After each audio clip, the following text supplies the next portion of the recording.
session. It is 12:40 and we are going to resume our agenda. Item 15, Paul Golozewski on federal COVID-19 relief funds and the resolution G-21-39. Paul? Commissioners, tab 15 is an action item to adopt the $912 million in funding California received for highway infrastructure programs from the Federal Coronavirus Response and Relief Supplemental Appropriations Act, which was enacted in December 2020 and provides flexible funding for states to make up for transportation revenues lost due to the COVID-19 pandemic. Commission staff held 3 workshops for stakeholders and the public to discuss these funds on February 9th, February 25th, and March 9th. The workshops were very well attended. The first workshop was attended by over 200 participants, in each of the subsequent workshops by about 130 participants. Through this process, a broad consensus was developed to split the $912 million 60% for state programs and 40% for regional programs. This is consistent with how federal surface transportation program funds have been split in the past, and this is what Commission staff is recommending. Also at the workshops, much of the discussion focused on what regional programs to fund with the 40%. Some stakeholders advocated for funding the STIP, which ensures geographic equity by distributing funding based on both population and lane miles. Other stakeholders expressed a preference for the Surface Transportation Block Grant Program, which is based only on population but allows more flexibility in the use of funds for operations. Commission staff are recommending a compromise that would split funding for the regional share of the funds equally between these 2 programs, while also setting a $200,000 minimum for funds received through the Surface Transportation Block Grant Program. For the state programs, Commission staff are recommending that the state funds primarily go to the SHOP program, which has suffered the largest revenue losses. But because the STIP is proposed for funding for the regions, a small share of the state funds would also go to the ITIP, which is the state's portion of the STIP. Your book item includes all of the percentages and numbers in more detail, so I will not go through them all. And attachment C includes funding by each regional agency. One final note, this item is to approve funding for specific programs. Commission staff will bring forward guidelines at the May Commission meeting that will speak to the details for the use of the funds, which will also be discussed in the next tab 16. With that, Commission staff recommend you approve this item. Thank you very much. And Paul, I appreciate that you highlighted where the general public can find the information that you referred to and where the funding breakdowns are. I'm aware that we have one public commenter. So let's start with public comment and then I'll call on my colleagues. Thank you, Chair Norton. Up next, we have Patricia Chen. Patricia, you are unmuted and free to make your comment. Hi, good afternoon, Commissioners and Senator Newman. This is Patricia Chen from LA Metro, and I just want to say that we appreciate the 60-40 sharing and that we are supportive of the compromise for how the funds will be distributed. We do appreciate having access to some funds that we can distribute directly through the STP so that we can get it as quickly and efficiently as possible to the local jurisdictions in our region. Thank you very much. Thank you very much, Ms. Chen, and we appreciate your testimony. I'm aware that we have a public comment in writing to be read into the record. Yes, thank you, Chair Norton. The written comment comes from Kenneth Cow. MTC supports staff recommendations to split the 40% regional share equally between the STIP, administered by CTC, and the STBG, administered by Caltrans Local Assistance. This hybrid compromise strikes a good balance that recognizes the differing need from transportation agencies throughout the state. We are grateful for the CTC staff's hard work on this. Thank you. Okay, wonderful. Senator Newman or commissioners, do any of you wish to speak on this item? Okay, if not, let's entertain a motion to support.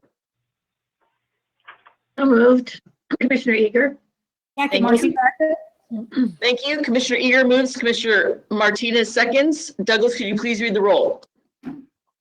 Commissioner Alvarado, Yes, sir. Commissioner Davis, Aye. Commissioner Eager, Aye. Commissioner Grisby, Aye. Commissioner Guardino,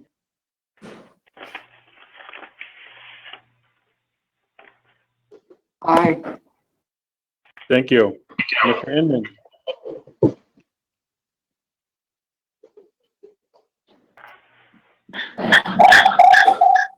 Commissioner Inman? Commissioner Inman, we can see you, cannot hear you. Commissioner Keough, Aye. thank you. Commissioner Liu, Aye. Commissioner Martinez. Aye. Commissioner Tavaloni, Aye.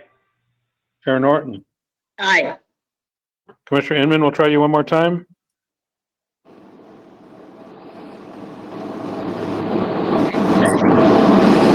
Chair Norton, the motion is approved. Thank you very much. And now we'll move to item 16, Teresa Favila. Item 16 is an action item. This book item was distributed to you as a yellow. This is a request to approve the schedule to implement the mid-cycle STIP as a result of COVID relief funds that were going through the STIP as approved in agenda item 15. This is also a request to approve the target shares for the Regional Improvement Program and the Interregional Improvement Program. The reason for the mid-cycle STIP is to get the COVID relief funds to the regions as soon as possible. If we were to wait until the 22 STIP, it would delay using the funds by a whole year. By approving the schedule and the targets, the regions can start deciding how they want to use the shared distribution and gives them a timeline for implementation on new projects if they choose the funds to go to a new project. If they choose to advance a project that is already programmed in the STIP, they could do it as soon as the May meeting. Included in the book item are the draft guidelines as well. They are intended to provide the policies and procedures to implement the mid-cycle STIP. The intent of the guidelines is to provide a streamlined process and provide a degree of flexibility for the utilization of the funds as soon as possible. Staff will present the guidelines for adoption at the May Commission meeting. Staff recommends approval of the schedule and target shares as presented in this book item. Thank you very much. I see that we have no public comment on this item. Justin, is that correct? Yes, Chair Norton, that is correct. Okay, great. And Senator Newman and commissioners, any comments on this item? If not, could we entertain a motion, please? Move staff's recommendation, Tavaloni. Second. Commissioner Davis. Excellent. Douglas, could you please read the roll? Commissioner Alvarado, Yes, sir. Commissioner Davis, Aye. Commissioner Eager, Aye. Commissioner Grisby, Aye. Commissioner Guardino, Aye. Commissioner Inman. Aye. Thank you. Commissioner Keough, Aye. Commissioner Liu, Aye. Commissioner Martinez, Aye. Commissioner Tavaloni, Aye. Chair Norton. Aye. Chair, the item is approved. Thank you. Now we're on to item 17, discussion of the 2022 STIP fund estimate. Paul Goloszewski and Keith Duncan.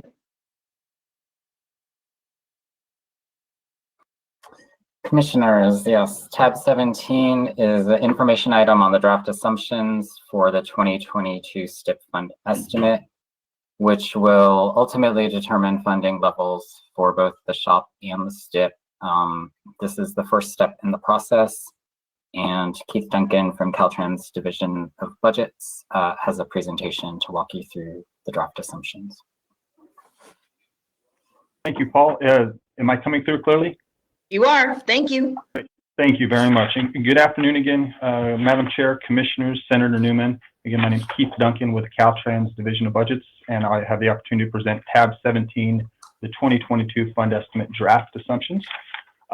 In the interest of time, I won't cover every bullet that's included in the presentation today. We'll definitely be happy to take on any questions you may have during the presentation, as well as follow up with commission staff as well as yourself between now and May in regards to these assumptions, the draft assumptions being shared with you today. The primary intent, next slide, please. The main point of today is the department is not recommending commission action at this time. This is mainly for information item. The attachment along with tab 17, the actual draft assumptions document itself is a 30-page, has a lot of details, as well as in addition to the presentation today intended to supplement some of those details. It's intended to be a collaborative effort to give you time to review a lot of the materials, work with your staff, work with Caltrans, so you have as much information you need. So as we go to the May commission meeting, be able to get approval on these draft assumptions, and then move forward for the development of the fund estimate itself. As noted on the slide, the draft assumptions, this establishes revenue levels during the fund estimate period for the 2022 cycle, which covers both state and federal revenue levels. Next slide, please. In relation to the attachment that goes along with the book item for tab 17, there are 3 sections to the document, the 30-page document. The first goes over the options or alternatives in relation to revenues, and those are the items that we'll be touching on here momentarily. Section 2 are significant issues, primarily changes in legislation or statute that may dictate what revenues may need to be used on or are required to be used on, or any commitments that are made in relation to some of those revenues. And Section 3 of the document are considered minor or non-significant assumptions, but they are important items to note because they do play a role in the development of the actual fund estimate numbers that are included in both the STIP and the SHOP funding capacity for the fund estimate period. Next slide, please.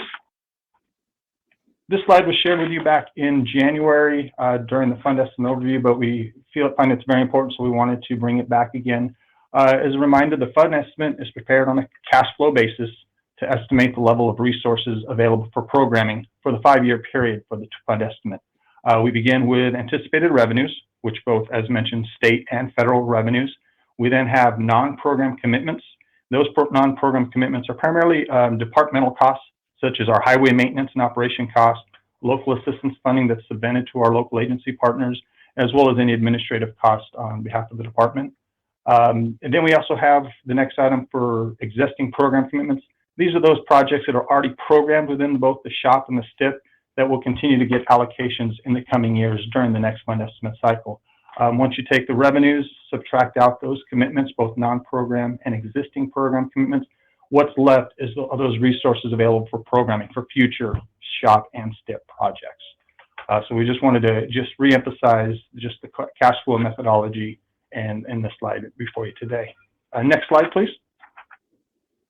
For the first of the key assumptions we wanted to share with you is the fuel consumption projections. When it comes to fuel consumption, we know that the economy plays an intricate role in, we'll say, impacting fuel consumption. When the economy is doing well, consumption is high, revenues are high. When the economy may have a downturn, or in cases of the pandemic, we would have low consumption, and then obviously we would have lower revenue levels. So in reviewing the various alternatives available, we did review multiple alternatives. We're sharing four with them in front of you today, and further details are included in the attachment. But Caltrans is recommending alternative C, which is using the Department of Finance fuel consumption projection numbers. Primary reason for that is in looking at the various alternatives, Department of Finance looks at California specific. They're aware of the economic activity within the state. They take that into account, as well as they take into the administration's policy efforts, such as the Zero Emission Vehicle Executive Order. So we feel the Department of Finance numbers have historically been quite accurate when it comes to their actual numbers compared to their estimates. So we are quite confident, and that's why we are recommending Department of Finance model numbers for the draft assumptions being presented to you today. Next slide, please. For the purpose of this slide, we wanted to share, instead of just throwing numbers that was included in the prior slide, wanted to show you just the bandwidth. In prior fund estimate research and analysis and viewing of various alternatives, we tend to see different trends. In normal economic times, we might see some outliers where consumption levels may be impacted, projected to be higher or lower. In this case here, the four alternatives that we shared with you on the prior slide, you can see that they're pretty much following the similar trends. They're all within 4 to 5% difference from a year-to-year basis, following somewhat of an upward trend.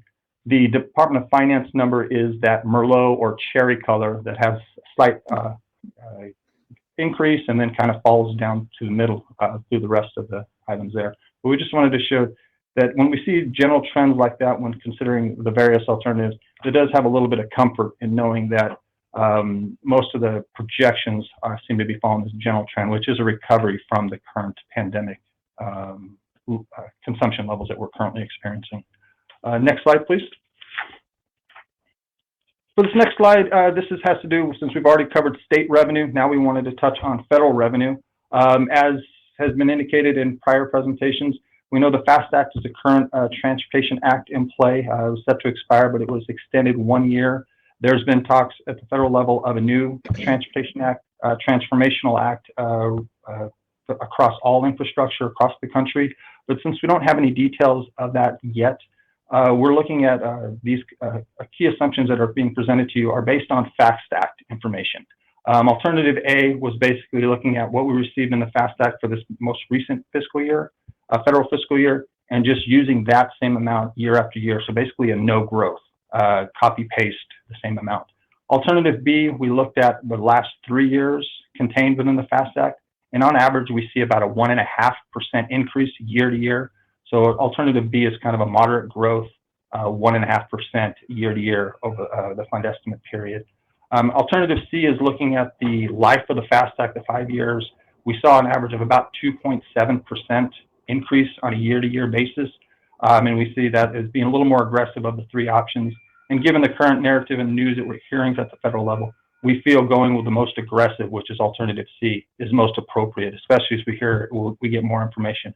As further details may come out, we'll be happy to report that information to staff as well as to you for potential consideration.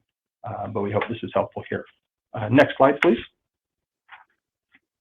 This next slide, won't go into too much details. These are the key assumptions or the significant issues contained in section 2 of the attachment. The primary reason for these items are these are existing statutes that dictate what revenues need to be used for or commitments for many of our revenues. There are just 3 of the statutes that are identified here, but there are other statutes identified in the attachment that we encourage you to take a look at. And if you have any questions on those, we'd be happy to work with staff to provide additional details. Next slide, please. One of the items we just wanted to point out, we refer to it as legislative uncertainty. It's uncanny to say that as we develop this fund estimate process, all legislation, both at the state and federal level, will be completed, passed, and then once the fund estimate is adopted, there will be no legislation and no changes in statute. It's unrealistic, so we need to be able to acknowledge that history shows us, even after adoption of the fund estimate, doing all the research and analysis to try to get the best available information, things could always change, and that's okay. This is intended to be a model based on time, based on the information we have at our fingertips. And looking over the last several fund estimate periods, we've seen a lot of legislation that's been enacted after adoption, after the commission has adopted the fund estimate, that has impacted the fund estimate numbers. So we can always take either a mid-cycle review, work with the commission to either do a revised fund estimate or just look on an annual basis and make the necessary adjustments to the available allocation capacity. So there's definitely an opportunity to look into things when it comes to just legislative changes. Next slide, please. As previously shared back in January, the fund estimate development process or the adoption process is intended to be collaborative and primarily deliberative. We want to make sure we provide you ample time collectively to review the information, to make well-educated decisions in making the approval as well as the eventual adoption of the fund estimate. So between now and May, we'll be working with staff and providing you additional details related to these assumptions. In May, we'll be seeking the Commission's approval of these assumptions contained in the attachment. At the June Commission meeting, we'll be presenting you the draft 2022 fund estimate for your consideration. And at the August Commission meeting, we will be recommending for your adoption of the 2022 fund estimate. Next slide, please. With that, I'd like to thank CTC staff, especially, as well as Caltrans Programming and Caltrans Budgets Fund Estimate Team for their help with today's presentation and the materials in the attachment. And I'm available to answer any questions you may have. Thank you so much, Mr. Duncan. We do have some questions from commissioners. First, I'm going to start with Commissioner Inman.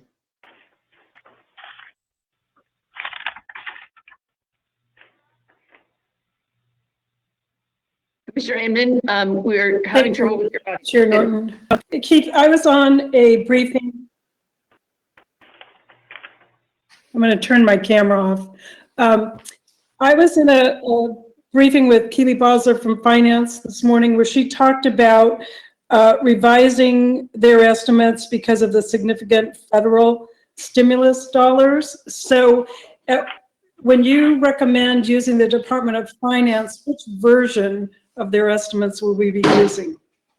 We will be using their most recent available. Right now, the numbers within the attachment are based on the January proposed budget release, but with the May revised numbers coming out, we will revise these numbers contained in the assumptions based on the administration's May revised data that would be the most recent for the Department of Finance.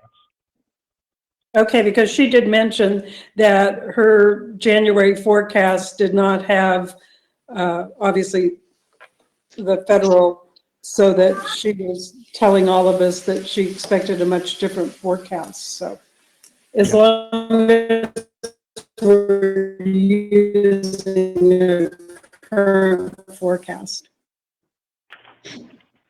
Yes, we definitely keep in contact, regular contact with the Department of Finance, and we appreciate the comments, and we'll definitely, as we get into closer to the May revised release, we would definitely utilize those most recent numbers as part of this fund estimate process. Thank you. Okay, we have no public comment at this time. Do we have any other comments from commissioners or Senator Newman? Okay, seeing none, we're going to move to item 18, the Active Transportation Program Engagement Summary. Elika Changizi. Hi, good afternoon, commissioners.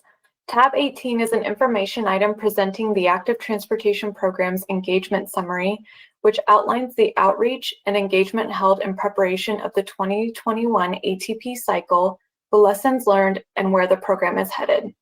Prior to the 2021 ATP cycle beginning, Commission staff decided to take a new approach to engage stakeholders in the guideline development process with the goal of addressing the diverse needs of underrepresented communities. Commission staff increased the number of workshops and divided them into two categories, central and branch workshops. Central workshops were structured similar to ones held in prior cycles and took place in locations where staff historically holds ATP workshops, such as Sacramento, Los Angeles, and San Diego.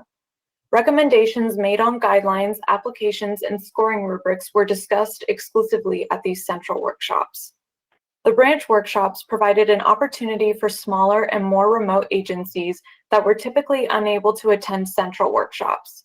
With these branch workshops, Commission staff was able to provide specific technical assistance to areas of the state that had traditionally struggled in the program. These workshops were more informal and focused on educating the communities about program basics while addressing any questions regarding the upcoming cycle. In conjunction with the central and branch workshops, Commission staff also worked with interested agencies to schedule site visits and tours of any upcoming or completed ATP projects. From November 2019 to March 2020, Commission staff held a total of 21 workshops and visited 60 projects. One thing to note, Commission staff visited 3 segments of a project in Orange County, City of La Habra, and City of Brea. These site visit tours were not accurately reflected in the engagement summary and will be revised prior to posting on the Active Transportation website. With the finalization of all 2021 ATP application scores, Commission staff found that 82% of the counties which participated in workshops or site visits saw an increase in average scores in Cycle 5 as compared to Cycle 4. 32% of those counties increased their Cycle 5 average scores by over 10 points compared to prior cycle. Thank you, commissioners. Thank you very much. It's a great statistics on how you were able to make sure that applications improved year over year. Yes. With that, we have a public comment, and then Vice Chair Alvarado wishes to speak, and I'm interested in hearing if any of my other colleagues would like to speak on this item. Justin, public comment? Thank you, Chair Norton. We have one attendee looking to make public comment at this time. Sarkis Kachek, you are now unmuted and free to make your comment. You're currently self-muted. Okay, there we go. Sorry about that. Thank you. Thank you, Chair Norton and Commissioners. This is Sarkis Kachek with the Santa Barbara County Association of Governments. Welcome, Senator Newman. Congratulations to Commissioner Taglioni for your reappointment, and congratulations to Commissioner Grisby on your appointment to the commission. We look forward to meeting you in person. We wanted to thank CTC staff for all their hard work on the active transportation program, especially to Lori, Alika, and Megan. CTC staff came to Santa Barbara County in March of last year, and I can say that our local partners greatly appreciated the opportunity to meet with CTC staff one-on-one and talk about the program and some of their local projects. And so for us, we really appreciated the additional outreach that commission staff made, and we hope that it will continue in future cycles. Thank you. Thank you very much. Appreciate your time. Vice Chair Alvarado. Thank you, Madam Chair. You know, this item 19 and actually leading up into item number 20, the ATP is kind of like a central star, if you will, of all. It's just every cycle, it's excruciating. A whole bunch of people are competing for very little money. It's kind of a sore spot, if you will. Right now, the state is in a very unique position. This is a very important centerpiece, again, if you will, of the climate actions. So I'm just thinking that we ought to all get together. We got a $25 billion surplus, that we ought to all get together, agency, department, CTC, industry, and the local agencies, and we need to pursue and request a one-time $2 billion allocation to the ATP. Let's get caught up, get a little bit forward of it, and then as I'm going to speak again on the CAPTI, we wouldn't have to go after the other accounts to fund the ATP. So let's just all get together, make that $2 billion request, and see what happens. Thank you. Thank you very much. You are making this recommendation in an informational item, but next item is an action item. So I'll plan to call on you again, Vice Chair Alvarado, because it's a very important suggestion. I see Lori Waters has put on her video. So please hold that thought. Are there other commissioners who would like to speak on 18, or would you like to speak on 19 instead? Okay. With that, we're going to move to item 19. And before we take up item 19, I want to call on Commissioner Grisby. Yes, out of an abundance of caution, I need to recuse on this item. Okay. Thank you very much. So Commissioner Grisby, we're going to need you to turn off your screen and your audio as you just have done. Thank you. And Lori, we're really interested in your report on the ATP and the adoption of the funds. Okay, Commissioners, this is an action item to adopt the 2021 Active Transportation Program, the statewide and small urban and rural components. This is the 5th cycle of the ATP. Staff recommendations for the statewide and small urban and rural components of the 2021 Active Transportation Program were made available to the Commission, Caltrans, and regional agencies by email on Monday, February 28, 2021, and posted on the Commission's website. I think I meant to say February 8th, I'm sorry. Revised staff recommendations were posted on March 12, 2021 with the meeting materials. Please note that some correspondence relating to these staff recommendations was received after the March 12 posting and were posted with the updated meeting materials. Program guidelines and the fund estimate for the 2021 ATP were adopted in March of 2020 and amended in April of 2020. Project applications were due by September 15th. The 2021 ATP includes 4 years of funding for fiscal years 21-22, 22-23, 23-24, and 24-25. $441.56 million in programming capacity was initially available for the 2021 Active Transportation Program. $220.78 million for the statewide component and $44.156 million for the small urban and rural component.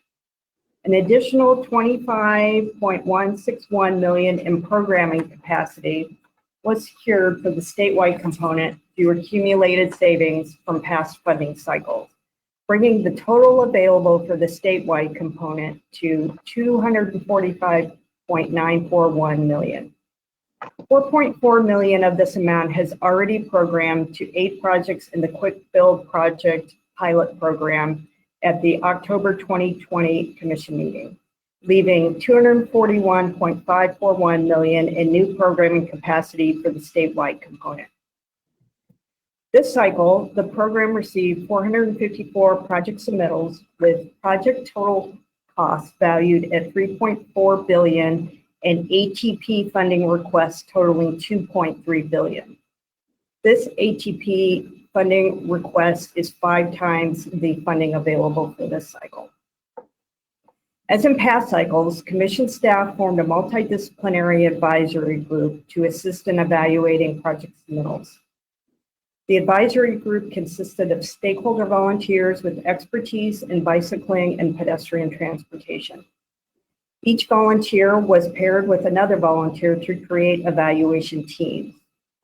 The evaluator teams evaluated approximately 10 applications per team, and they reached consensus on each project submittal by question and by overall score. Commission staff reviewed and scored every project submittal to validate the evaluator's consensus scores. Caltrans local assistance ATP staff also reviewed every project submittal to assess the reasonableness of the project's cost, scope, and schedule. New to this cycle, Commission staff held debrief meetings with each of the evaluator teams. In these meetings, staff asked for feedback from the teams on the evaluation process and discussed project submittal scores. Caltrans local assistance ATP staff also participated in these meetings to alert the evaluators to any scope, cost, or schedule inconsistencies they found during their review process. These evaluation debrief meetings proved valuable to all participants and enhanced the consistency of the program's evaluation process. There have been 2 changes to the staff recommendations since they were originally released. A scoring error was found for the City of Santa Monica, Stewart, Pennsylvania Safety Enhancement Project. The project score was changed from a 90 to a 92, and as a result, the project was added to the recommended list. The original staff recommendations also included 2 projects in Porterville. Staff was informed that the scope of the Butterfield Stage Corridor, Henderson Avenue to Date Avenue project was encompassed within the scope of the larger Butterfield Stage Corridor, West North Grand Avenue to College Avenue project. Therefore, the smaller Porterville project was removed from staff recommendations. These changes are reflected in your book item. So in summary, for the statewide component, staff is recommending 41 projects for funding, totaling $241.541 million in active transportation program funds, with a total cumulative project cost of $309 million. All these projects benefit disadvantaged communities. In the small urban and rural component, staff recommends 9 projects for funding, totaling $44.156 million in active transportation program funding and are valued at approximately $61.980 million. All of these projects also benefit disadvantaged communities. The scoring cutoff was very high this cycle at 92 points for the statewide component and 90 points for the small urban and rural component. These are the highest cutoff scores we've had for any ATP cycle. The last project on the statewide component recommended list is the Highland Avenue Intercity Bike Connection Project in National City. At this time, there is only 1.343 million of programming capacity available in the statewide component of the 1.895 million requested by National City. The last project on the small urban and rural recommended list is the Shasta County Cottonwood Active Transportation Trunkline Express Network project. At this time, only 7.056 million of programming capacity is available in the small urban and rural component of the 14.273 million requested by Shasta County. Staff is confident that enough funds will be freed up in the future from project savings to fully program these projects. The projects not recommended for funding that are located within the boundaries of one of the 10 large MPOs will be considered in their region's MPO competitive program. The recommended projects include a broad range of active transportation infrastructure, including over 24 miles of new or enhanced sidewalks, over 14 miles of new multi-use trails, over 57 miles of new bikeways, and almost 20 education and encouragement programs. A few of the projects are highlighted within the booklet item, but I'll call out one in particular. This is the Happy Camp Complete Streets project in Siskiyou County, submitted by the Karuk tribe. They're being recommended for 9.9 million in ATP funds. Happy Camp serves as the headquarters for the Karuk tribe. Many of its residents rely on walking and biking to access jobs, services, and community resources. Currently, there are no active transportation facilities, little to no shoulders, no safety lighting, and no safe areas for transit users. The Happy Camp Complete Streets project will construct bike lanes, sidewalks, accessibility features, and install lighting. This project will improve safety for Happy Camp and encourage a shift from vehicles to walking and biking trips and transform the community. While the recommended projects are truly excellent and will provide substantial benefits for their communities, there are many, many well-deserving projects that cannot be recommended due to funding restrictions. The projects submitted this cycle as a whole were the best of any of the program's 5 cycles. Staff would like to commend all the applicants for their visionary planning for active transportation in their communities. And just to echo Commissioner Alvarado's thoughts, we hope that the program doesn't become an accidental victim of its own success, with agencies giving up on implementing active transportation projects in their communities because of the program's extreme competitiveness. We urge them to keep submitting. Of note, 15 projects that applied last cycle and were not funded were funded in this cycle. I wanted to highlight another statistic that illustrates the evolution of the program and why we are recommending so few projects in this cycle. And that is the average ATP request per cycle. In the first cycle of the ATP, the average request is 1.3 million. In the second cycle, it was 1.7 million. The third cycle, 2.1 million. The fourth cycle, 4 million. And in this cycle, 4.9 million. So it's increased substantially every cycle. The average award this cycle was 5.7 million, and we had the largest award that we've had in any of the cycles, any of the recommended cycles. This was 30.7 million.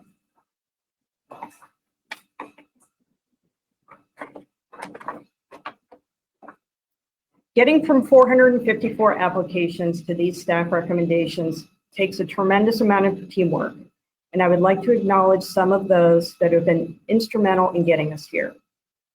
First, I must thank the evaluators who are anonymous, but invaluable contributors to the program. Every cycle, I am amazed by the commitment and volunteer time that the evaluators give to the program. Also, commission staff owes a big thank you to the Caltrans Local Assistance ATP team, April Perez Hollins, Teresa McWilliam, Jaime Espinoza, Trina Lowe, Roberta Jensen, Mary Hardigan, Emily Abrahams, Summer Lopez, Nancy Yang, and in particular, Desiree Fox, who really stepped up as a valuable leader this cycle. Thank you to all of the ATP.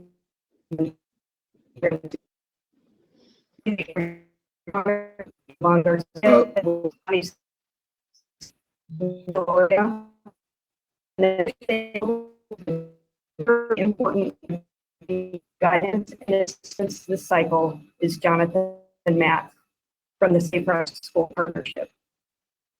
Finally, much thanks to all the commission staff, my management for their continued support, and all of the staff. Am I on? Okay. All of the staff who ended up helping at some point, and mostly the ATP team, Anya Allenbacher, who was with the program through the guidelines process, Megan Pedroselli, Beverly Newman Burkhart, and Alika Changizi, the best team a manager could ever ask for. And there's no truth to the rumor that I have them locked in my basement so they can never leave. The ATP funding may seem like a narrow path when it comes to transportation funding, but at least it is continuous and steady, and the next call for projects is only about a year away. We're looking forward to getting ready for the 6th cycle of the program. Commissioners, that concludes my presentation. I'm happy to answer questions. Thank you very much. I wanted to ask, Lori, could you describe for all of those in the audience, what was so special about the $30 million application that made it worth funding, so that other people can really understand what to consider as they do new applications? So that project is in Los Angeles in Canoga Park, and it will be making improvements through 7 miles of a very disadvantaged community. And so they're doing a comprehensive set of improvements with intersection improvements, and they're doing some innovative things with urban cooling with the pavement and planting trees and things like that. So it's a very comprehensive that should be very transformative to that. And just to note, we will post all of this application on the website. We're recommending. Okay, thank you very much. I wanted to make sure that we had the chance to make a motion on this particular item, your recommendations, and then go back to Vice Chair Alvarado's motion that he made in the previous item. So do we have a motion on the adoption of the Chair 2021? Chair Norton, I'd be honored to make a motion. This is Commissioner Guardino, along with great thanks to Lori and her team for all the work that they do. Commissioner Liu, second. Okay, with the motion and a second, do we have any further discussion? If not, Douglas, can you please read the roll? Commissioner Alvarado. Yes, sir. Commissioner Davis. Aye. Commissioner Eager. Aye. Commissioner Guardino. Aye. Commissioner Inman. Aye. Commissioner Kehoe. Aye. Commissioner Liu. Aye. Commissioner Martinez. Aye. Commissioner Tavaloni. Aye. Chair Norton. Aye. And then I As wanted noted, Commissioner Grisby was recused. The item is approved. That's great. I want to make sure that we have time for further discussion, and Commissioner Martinez has some comment, and then we want to go back to Vice Chair Alvarado's motion. Commissioner Martinez? Thank you, Chairwoman Norton. And first off, let me just thank the staff for the diligent work that they've done. I know this is no easy task, and I certainly agree with Commissioner Alvarado and his points. But as we move forward in cycle 6, you know, I do believe that we always can improve in our progress. And as a newly commissioner, you know, this is my first time around supporting and moving this forward. But prior to that, you know, I was, my city was a recipient of all 5 cycles. And, you know, and this time around, Santa Ana was not a recipient of any of the active transportation funding, and nor was not one city in Orange County. They obviously have an opportunity to go through the MPO process, and I'm hopeful that you know, one project from Orange County will get funded. But what I wanted to just highlight, and again, thank Lori and her wonderful staff for the amazing work that they've been able to do, but figuring out what some next steps are as we move forward to bringing more flexibility. I think it's imperative for us to realize that some of these applicants, you know, these applications are very lengthy, very time consuming. And so when we're speaking from a hyper local perspective, a lot of these smaller municipalities, again, have trouble, one, either hiring a consultant, to fill out this lengthy application and figuring out ways of how they can be competitive. And I know our staff has gone on tours and looked at various projects, but what can we do to further ensure that there is as much flexibility, taking a hyper-local approach to ensuring that some of these smaller communities are competitive? I know that some of these projects, in particular, the one from Los Angeles, is very transformational, and we're making an investment of over $30 million. But there are also other smaller projects. And I know when we talk about small, that doesn't seem sexy, but some small projects can be very sexy and also very transformative. And in some of these smaller communities, you know, that $5-6 million can really transform their neighborhood. And so I just hope that as we move forward, we definitely are oversubscribed, but whatever we can do to create and provide more flexibility would be very helpful as we, and as we're looking at the next item in regards to the CAPTI, and they're looking at other funding streams, just realize that a lot of these other funding streams come with strings attached, and also make, you know, some of these funding sources, you know, make the application process very lengthy. And sometimes some of these communities just say, you know, I'm not going to apply for the Strategic Growth Council grant, or, you know, I know there's conversations about cap and trade and other funding sources, but realize with all those other funding streams, there are strings attached, and more, you know, more of the staff at the local level has to hire, you know, practitioners who understand some of these guidelines to ensuring that they're competitive. So I just hope that we're open to doing whatever we can to continue to be more flexible. Thank you, Chairwoman Norton. Thank you very much, Commissioner Martinez. Very, very important points you just made. And on that note, I think it's important that we go back to Vice Chair Alvarado and the points you were making and the motion you were set to make. Well, and I'm not sure if a motion, I mean, it could be a motion because we can only speak for CTC. But the ask would be that the agency, the department, CTC, industry, and all the local agencies put together a coalition, and whether we write a letter, and we need to not only ask for, but campaign. I mean, just look at, we got $2.3 billion with the request. We have $455 million bucks to spend. You know, the cutoff scores for these things are just really high. So there's a big need for this. And we've got, and we're in a very unusual position. I mean, very rarely have we ever had this discussion while we're sitting on a $25 billion surplus. So all I would ask is that we get together, all of us, and pursue a one-time $2 billion infusion into the ATP. That would fund a lot of Commissioner Martinez's issues. It's just, I mean, I've watched Lori struggle from the very, very first time this thing came forward. Lori and the rest of the staff that work on this, it's ridiculous at the rate we're going. we're never going to accomplish anything. So the ask would be to put together this coalition, pursue, especially now, right before the May rise, a $2 billion one-time contribution to the ATP. And whether it's a letter or I don't think a motion is in order because we can't instruct the other partners. All we can do is ask them to come along. But certainly a request from CTC is in order. Not so much as a motion, but directing staff to write the letter and try and put the coalition together. Well, thank you very much. And I'd like to echo that directive to staff.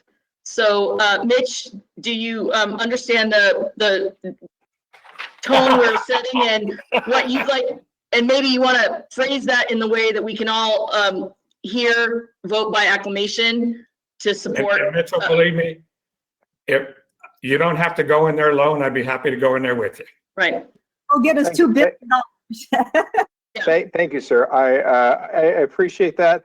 So I hear the ask. What we will put together a proposal and see what we can. First of all, try to get some support. Figure out the timing that the administration would need it because the May revision is going to come out before our next commission meeting. But regardless of whether they put it in or not, we can at least have a discussion of it at our May meeting. This is what we put forward, and this is everybody who agreed to support it, and we can work on something and get that to them. Hopefully with I imagine timeline wise we'd have to do it within the next month or so, but we can work on doing that and then report back at the May commission meeting. Well, if nothing else, we can put in the CTC thoughts, right? Yeah, certainly. Yeah, if nothing else, we support it. And I don't think it'll be too hard to when we reach out to some people and have a conversation about it, that we get some other people saying that they're supportive of it too.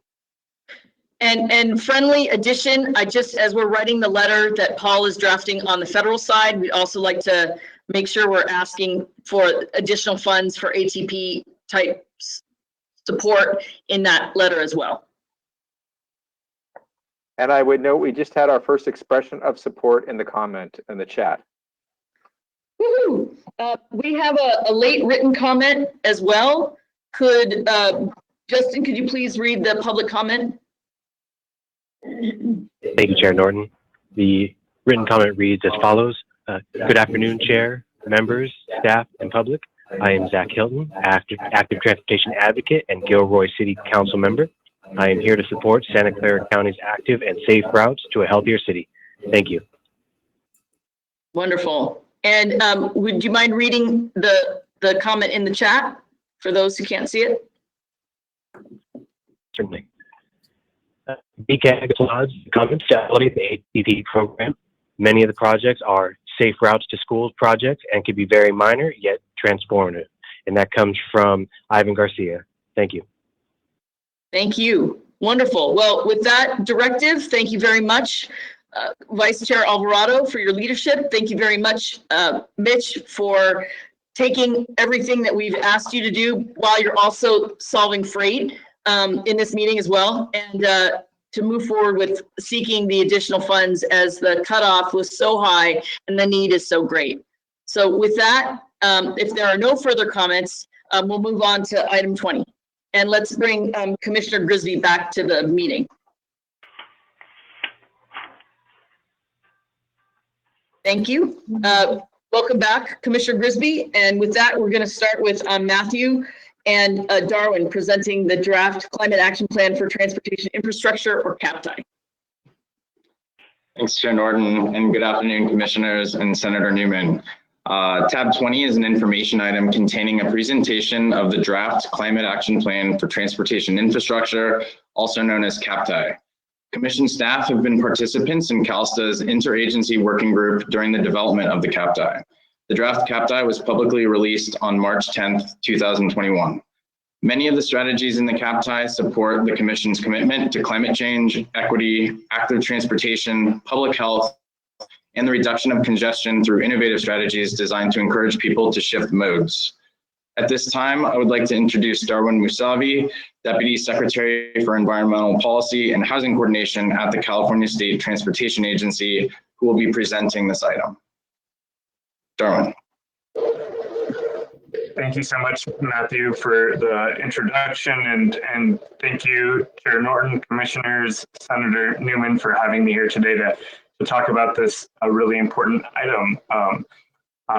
If you don't mind pulling up the slides, I can start my presentation. Thank you. I just wanted to start off this discussion by talking about the impetus that led to the Climate Action Plan for Transportation Infrastructure.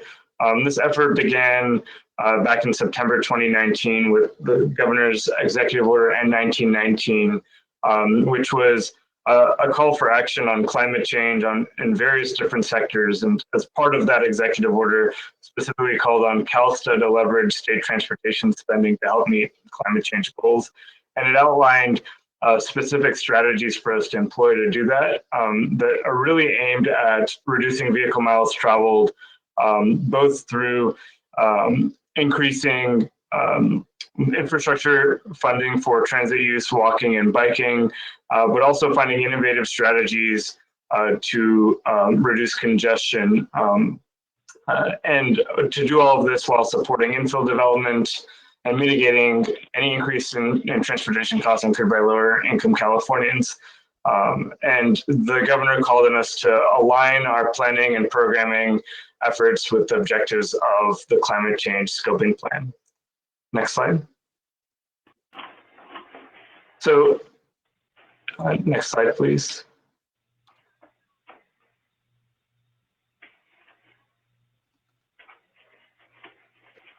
Could you move to the next slide, please?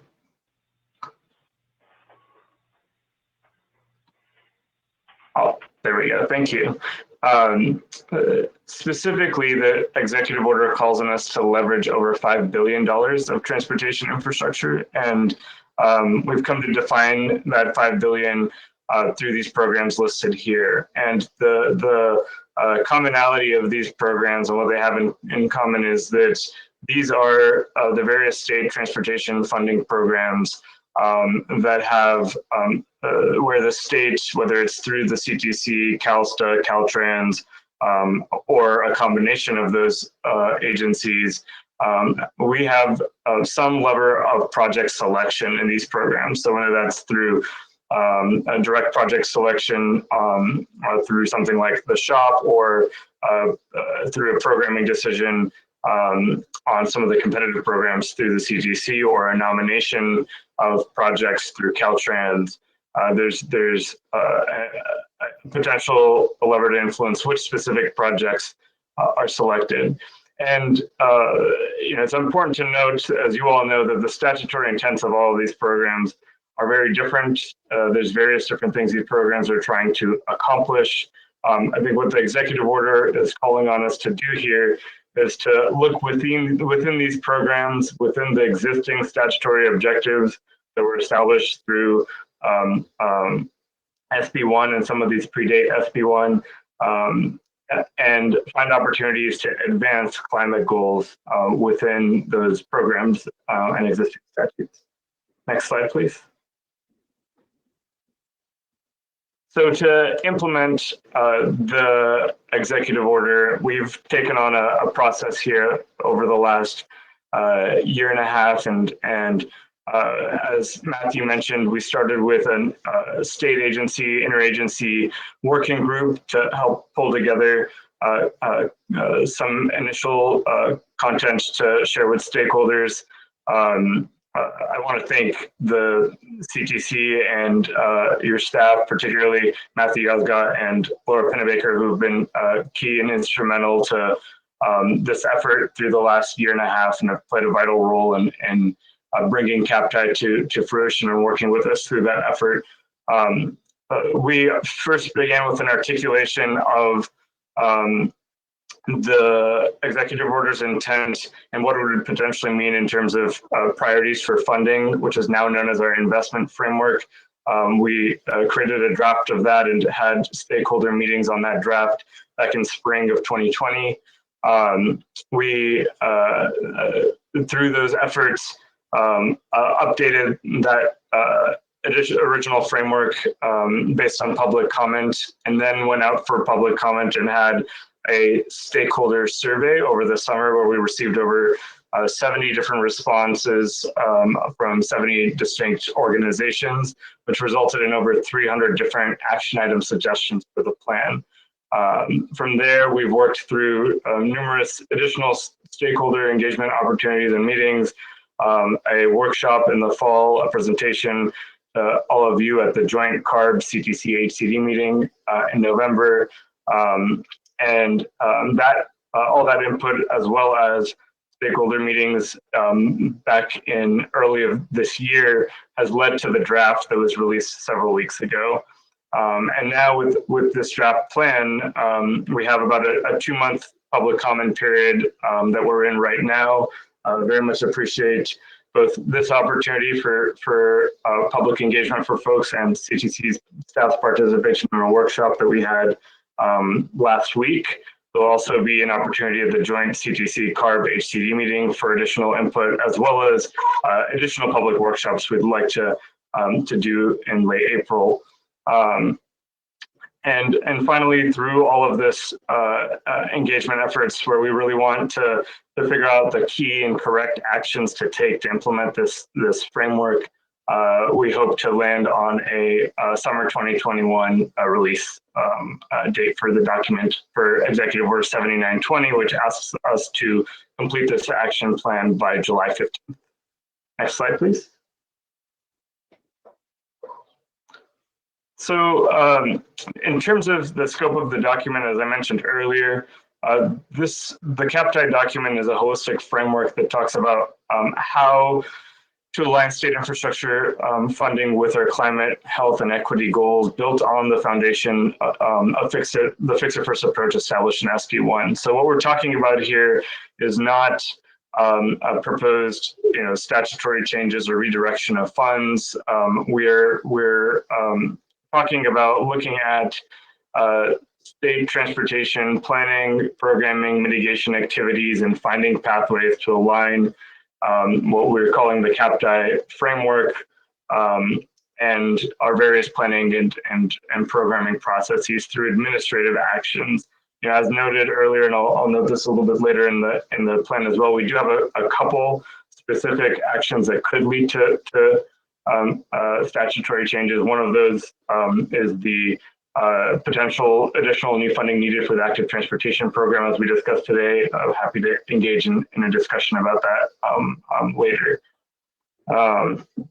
Additionally, we've tried to, in putting this document together, acknowledge and understand that, as you all have mentioned here today, that we have, and as some of our stakeholders have mentioned, that the solutions and the context around the state that are needed to really bring climate to fruition, climate action to fruition, might look different in different parts of the state. We acknowledge and believe that the overall framework of the need for VMT reduction and the reduction of dependence on driving, and supporting projects that lead to that type of reduction, and also supporting projects that lead to options for people and better land use decisions, are critical and necessary across the state. But the specific particulars of what that could look like in one community versus another obviously depends on context. And so this document is set up to acknowledge that, and the actions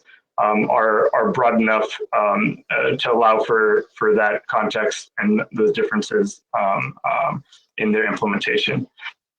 Finally, I think it's important to acknowledge that we're framing CAPTI as a living document, and that's because even though we have a set of guiding principles that articulate the vision of what we're trying to do here, the specific strategies and actions will need to adapt and be modified as we learn what best practices work and which actions aren't working. And so we're hoping to have kind of an iterative process to build on our successes and pivot as needed as we move forward.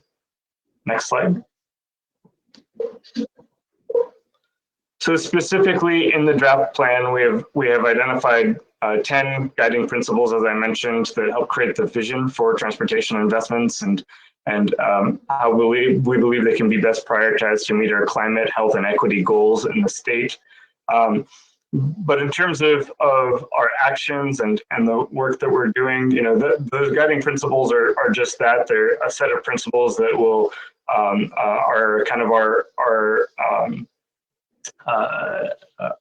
objectives of where we're trying to go, and the 7 strategies and 30 actions specifically outline the body of work that we want to take on with all of you and our other partners to help bring the guiding principles to fruition. Next slide, please. And so, as I've mentioned, the specific action items are kind of broken up into 5. There's about 5 different types of actions that are listed in the plan. And one thing I will note that's really important to clarify is that the lead on the actions are various state agencies. Many of the actions are called upon to be taken out by CalSTA, Caltrans, or the CTC. The actions related to the CTC are simply recommendations for all of you to consider as you do your work, and through conversations that we've had with you all and staff. We've made clear in the document that the CTC actions, should they be adopted and taken forward by the CTC, would then go through the guidelines update process for each of the various programs to determine how exactly those actions would be implemented.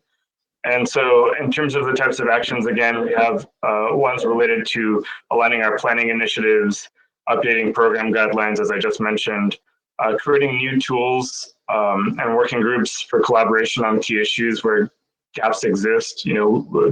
We've identified specific areas where we're essentially not ready for particular actions, but think we need conversations or new tools to be able to take action. So that's where those pieces come in. And then in terms of pursuing limited new authority for new initiatives, we do have a couple areas where we're calling for statutory action, one of which includes exploring additional funding for the active transportation program. As you all mentioned, we've heard from stakeholders across the board the great need that we have there. And so that's something that we thought we couldn't not call out, even though that we're generally sticking to administrative actions here. And then finally, there are some actions around supporting and coordinating actions led by other sectors that are critical to the plan's success. I think a key part of this plan is acknowledging that transportation is just one piece of the overall puzzle. Even when we're talking about reducing our dependence on driving and reducing the VMT, our transportation infrastructure only plays one part of a role in that bigger picture. Land use decisions in particular being a key lever that's important to see success on that front, and will take coordination with other sectors and even other parts of the administration. Next slide, please. And so, as I mentioned, we have additional upcoming engagement opportunities as well beyond this for stakeholders, and look forward to partnering with you all over the coming months as we work to finalize this plan. So thank you again for the opportunity to present and open to take questions. Thank you so much. We really appreciate this, Darwin, and I wanted to make sure that we give our commissioners time to speak and the public time to speak. So I believe we have some commissioners who wanted to speak, and then we're going to have public comments. So with that, I'd like to call on Vice Chair Alvarado and then Commissioner Grisby next. Thank you, Madam Chair. And thank you for a great presentation, Darwin. I'm just going to kind of go over the questions I brought up at our briefing to make sure that they're just entered into the record. Obviously, number one is process. CTC has a process where we involve workshops to bring in our partners and our other constituencies. So I want to make sure that we retain, Madam Chair, that we retain the direction to staff to have at least a couple workshops, one north and one south. Capacity increasing, I understand that there's a need or a want to limit capacity increase, but we need to have flexibility. And I'll use a couple of examples, Upper Highway 4 and Paradise. Those are going to be emergency egress and ingress issues. So as we go to build those pathways in there, we're going to want to be a complete street. So that includes shoulders and bike lanes. We may want to put a center turn lane to make it easier for larger emergency vehicles to get in and out. So we want to make sure that that's not defined as a capacity increase. So we want to make sure that we have some flexibility there for egress and ingress. And then again, the other programs, a lot of times staff cobbles together monies from various programs. And then at the last minute, we find out that whether it's a scope change or whatever, we change buckets of money. So we want to be able to retain the flexibility to combine buckets of money. VMT increases. I want to make sure that VMT is increasing. I want to make sure that we understand that some of those are COVID related. I'm in construction. We're no longer allowed by health order to commute or carpool. And if you have two workers in a car, they're turned around, they can't work that day. To really drive home the fact that you cannot carpool in these times. So I want to make sure that that increase in VMT, because now you got 4 cars on the road instead of 1, is taken into consideration. And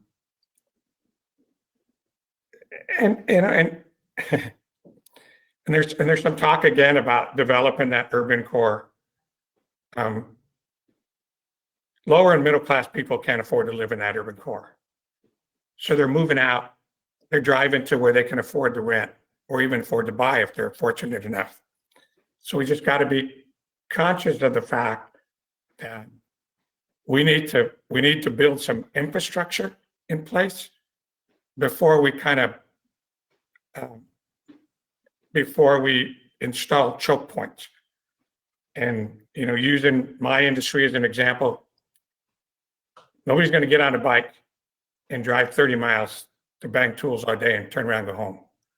And right now, our transit infrastructure isn't enough in place for them to do that, other than if you are fortunate enough to live in that urban core. So we need to be conscious of the fact that this may very well over impact lower and middle class workers. On the topic of infrastructure for zero emission vehicles, I just remodeled my office, and former Commissioner Gilmetti and I had an issue with the installation of some of the electric charging stations going in our rest areas. So as we go to build this infrastructure, I put in 4 stations. I had to bring the power in from about 150 feet away. 4 charging stations, all in, was $45,000. We had 1 charging station completely within the footprint of a rest area. We had to do a full EIR, and by the time we got done, that 1 charging station was over $1 million. So we need to somehow find some environmental relief, whether it's a negative deck or an expedited process, so that we're not spending $1 million on 1 charging station. When on the private sector, you can do 4 of them for $45,000. So I just want to make sure that as we go down this road, that we do maintain that flexibility, that we build in a way for us to move those buckets of money around. And then my last question is, this is a living document, but who owns it? You said that you can change it. So who's responsible for or how do you change it? So who owns the document? And then we'll kind of go from there. And I thank you for your patience. I just wanted to kind of reiterate what we talked about in our last briefing. So thank you very much for your time. Thank you. Darwin, are there any of these that you want to take right now? Because they may prompt other educational efforts and may prompt other people to want to comment. Sure, I'd like that. Thank you. Sure. Thank you so much, Commissioner Norton, for allowing the opportunity to respond, and thank you so much, Vice Chair Alvarado, for those comments.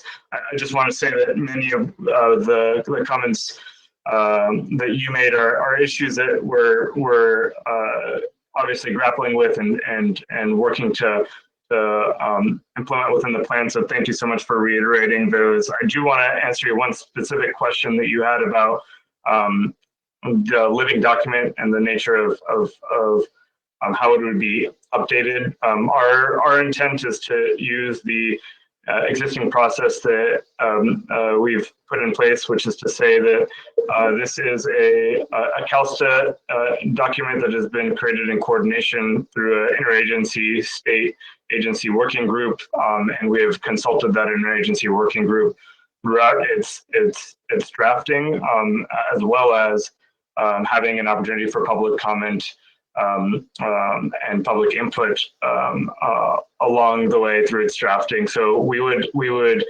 continue to move that same structure and process forward with any update in the future. I think in terms of updates, I just also want to clarify that I think we intend the updates to be really aimed at the specific actions in the future and to identify where we may be struggling to implement something, or realizing that maybe we picked the wrong pathway in terms of how to get something done and need to kind of course correct. I think those are the types of things that we're thinking about, and so we'd have an opportunity to engage that working group, and then if they're related to actions to the CTC, we'd certainly come back here and have a discussion with you all about it as well.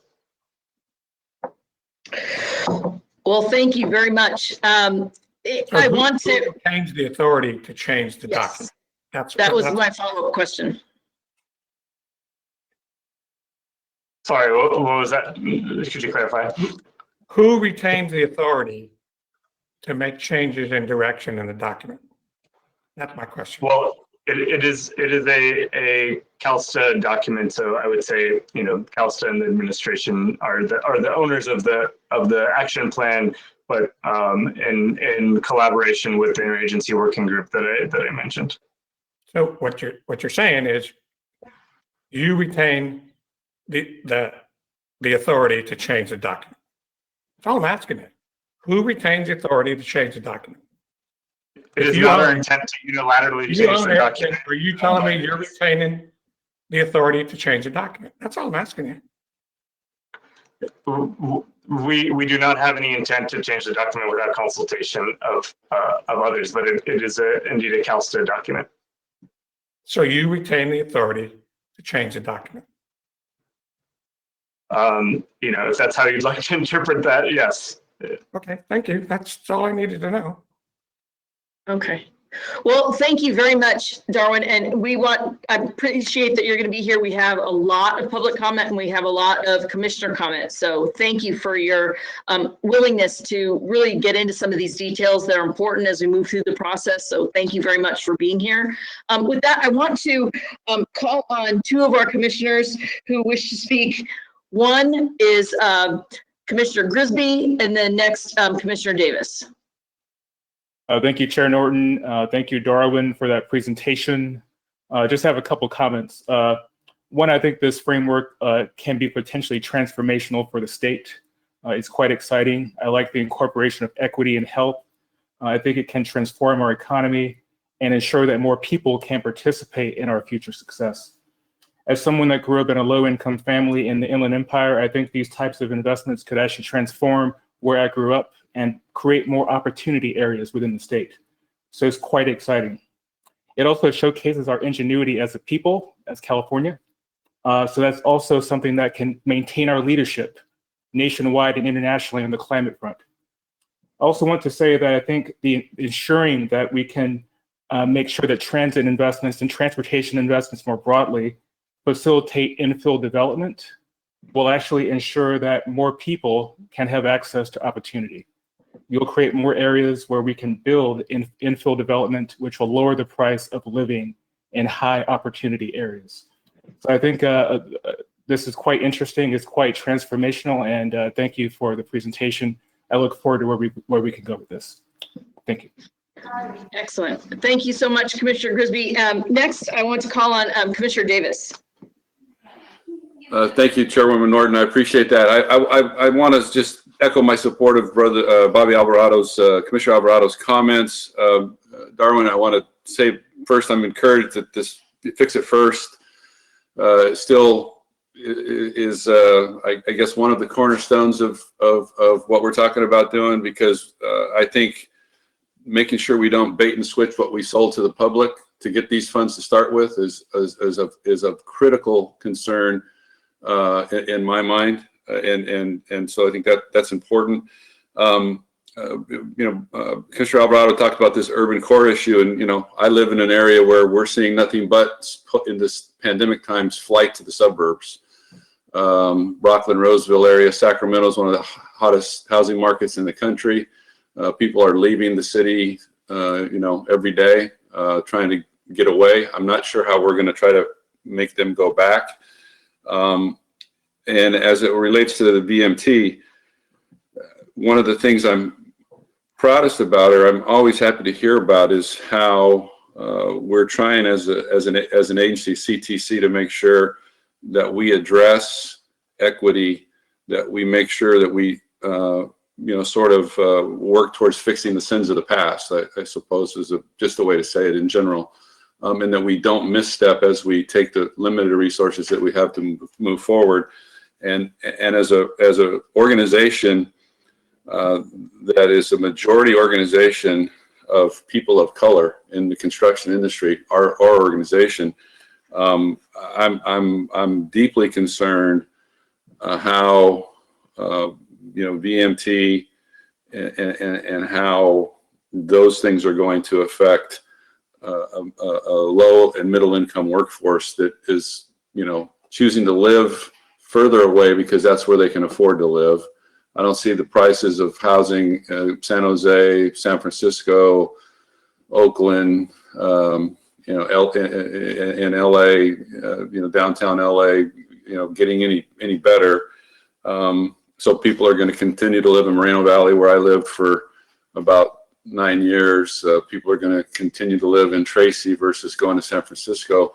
So we need to be very, very careful what we do with VMT to make sure that we're not, fixing a problem and then creating another problem by disenfranchising or overburdening, at least in the construction industry and a lot of workforce areas where essential workers have to travel to get to work, people of color impacted in those areas. So I appreciate the work. We look forward to the continued collaboration, and I'm very interested in the public comment as we move forward, but thank you for your time.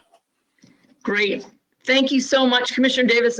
We're going to move to public comment, and then we're going to come back to commissioner comments, because I know that there are a number of people who wanted to speak after public comment. With that, Justin, could you please start our public comment process? Thank you, Chair Norton.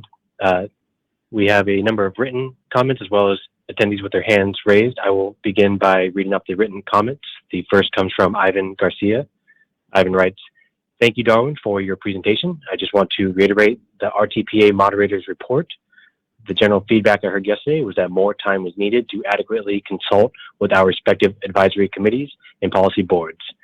Thank you." Okay. The next written comment comes from Amber Crabb of San Francisco County Transportation Authority. She writes, "Thank you for the opportunity to review this forward-thinking plan to advance California's ambitious climate goals. We strongly support the direction of the draft CAPTI and look forward to helping the state implement it. We appreciate the proposal to focus existing programs on expenditures that advance climate goals, while working to advance new initiatives urgently needed to respond to our climate crisis.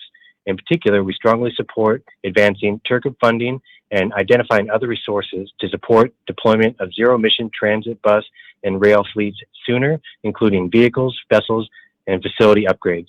We also support identifying congestion pricing as an important strategy to reduce greenhouse gas emissions and appreciate the proposed first step of establishing a statewide roadway pricing working group.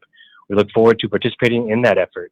We also look forward to partnering with the state to accelerate delivery of electric vehicle infrastructure, key rail projects, including high-speed rail, protecting bikeways and walkways, and transit-oriented development. We hope the state can identify additional ways to focus investments in a way that improves mobility for low-income families and disadvantaged communities. For instance, by prioritizing sites for electric vehicle infrastructure, providing subsidies for electric bikes, and funding means-based transit fare programs. Congratulations on the release of the draft CAPTI. We look forward to submitting more detailed comments on partnering with CalSTA and the CTC on these efforts. Thank you." Thank you.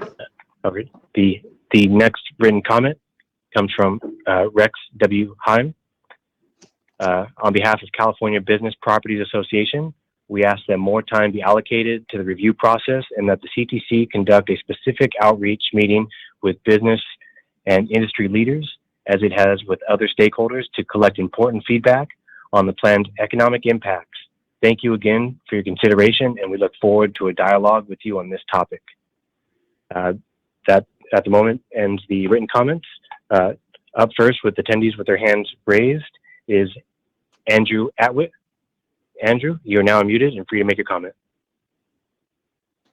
Thank you, Madam Chair and members. Andrew Antwi with Shaw Yoder Antwi Schmelzer and Lang here today on behalf of the Southern California Regional Rail Authority, better known as Metrolink.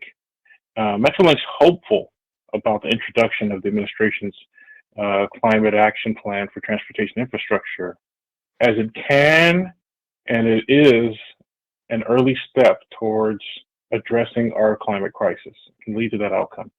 In particular, we appreciate the states recognizing the need to support and fund zero emissions technologies in the passenger rail sector as identified in strategy S2.3.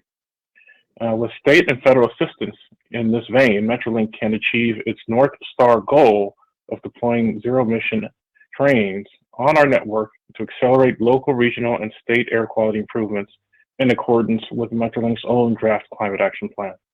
Thank you for the opportunity to speak today. Thank you. Up next, we have Mike Woodman. Chair Norton, Senator Newman, and fellow commissioners, Mike Woodman, Chair of the North State Super Region. For some of our newer commissioners that may not be familiar with the group, the North State Super Region represents a partnership between the 14 Northern California Regional Transportation Planning Agencies and 2 Northern Metropolitan Planning Organizations. And the purpose is to provide a unified voice in addressing state and federal transportation funding and policy decisions, and to help establish coordination for transportation planning efforts across the super region. First, I'd like to thank Darwin Masabi for the outreach to the North State Super Region on the development of the CAPTI and allowing for dialogue.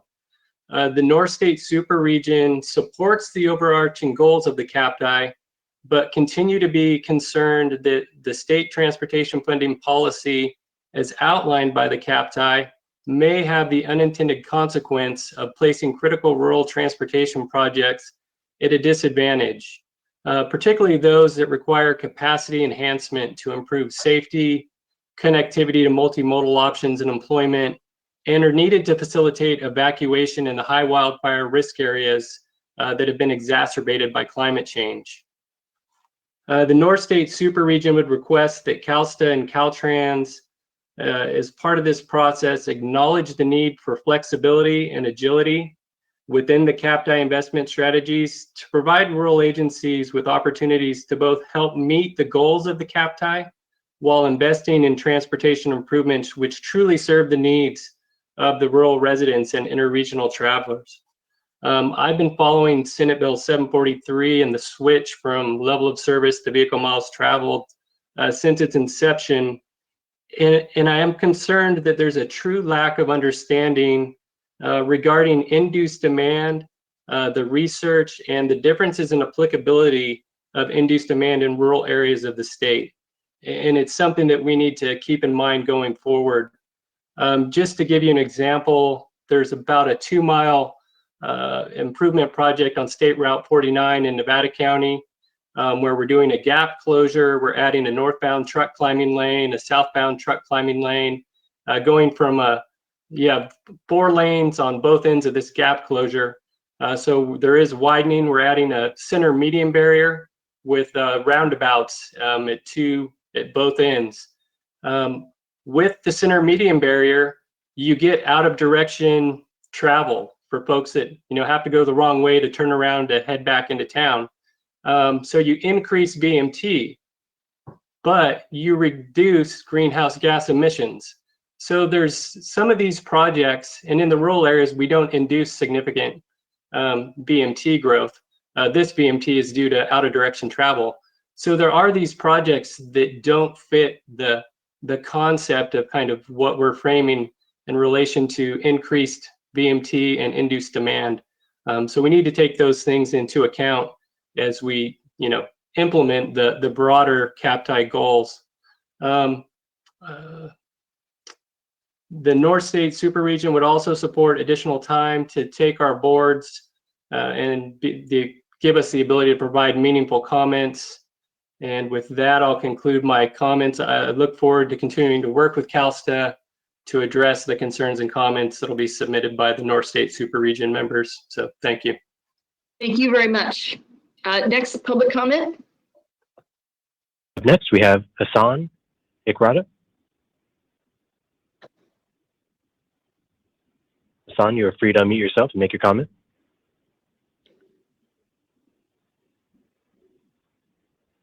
Okay, thank you very much, Chair Norton, Commissioners. Good afternoon. My name is Hassan Ikrada. I'm the Executive Director of SANDAG, San Diego Association of Government. First of all, Secretary Kim, Darwin, Matthew, thank you for the state leadership on climate and equity in transportation. For us to be successful, it is critical that we not only speak with one voice, but also move in one direction. The draft Climate Action Plan for Transportation, CAPTI, help us do just this by putting words of Executive Order 1919 into action. Not everything in this document will be easy. I know that. Every day we are having to make tough decisions, balancing what was promised in the past with what we know is better for the future. But we can no longer put off what we should have been doing years ago, decades ago. The state of California should have been having these debates many, many years ago. So I really appreciate that you're putting this plan forward. This is not to say that CAPTI is a magic cure, but it does give us a path for where we want to go. As my colleagues have said, there is no one solution for every region, but I believe that if we use data and are willing to consider other options, we can find a way to do this together. In the San Diego region, we are planning a regional transportation plan that just do that. Reimagine the future transportation, but move forward with a multimodal approach that are absolutely going to reduce greenhouse gas emission, move us in a sustainable way into the future. But it is a process that's data-driven. And I believe this plan that you're putting forward is going to do just that. I encourage my colleagues throughout the state and in the commission here to support the implementation of this plan. Thank you very much for allowing me to speak. Thank you very much, Hassan. Appreciate it. Next Up next, speaker. we have Patricia Chen. Thank you. This is Patricia Chen with LA Metro. We would like to thank CalSTA for taking such a thoughtful and comprehensive approach in developing the CAPD and for working with LA Metro, as well as other stakeholders throughout the state. We look forward to continuing that state and regional partnership in finalizing and implementing the plan. Our board supports the governor's efforts to reduce greenhouse gas emissions, and we hope to submit formal comments on the CAPTI following additional engagement with our local stakeholders and with our board.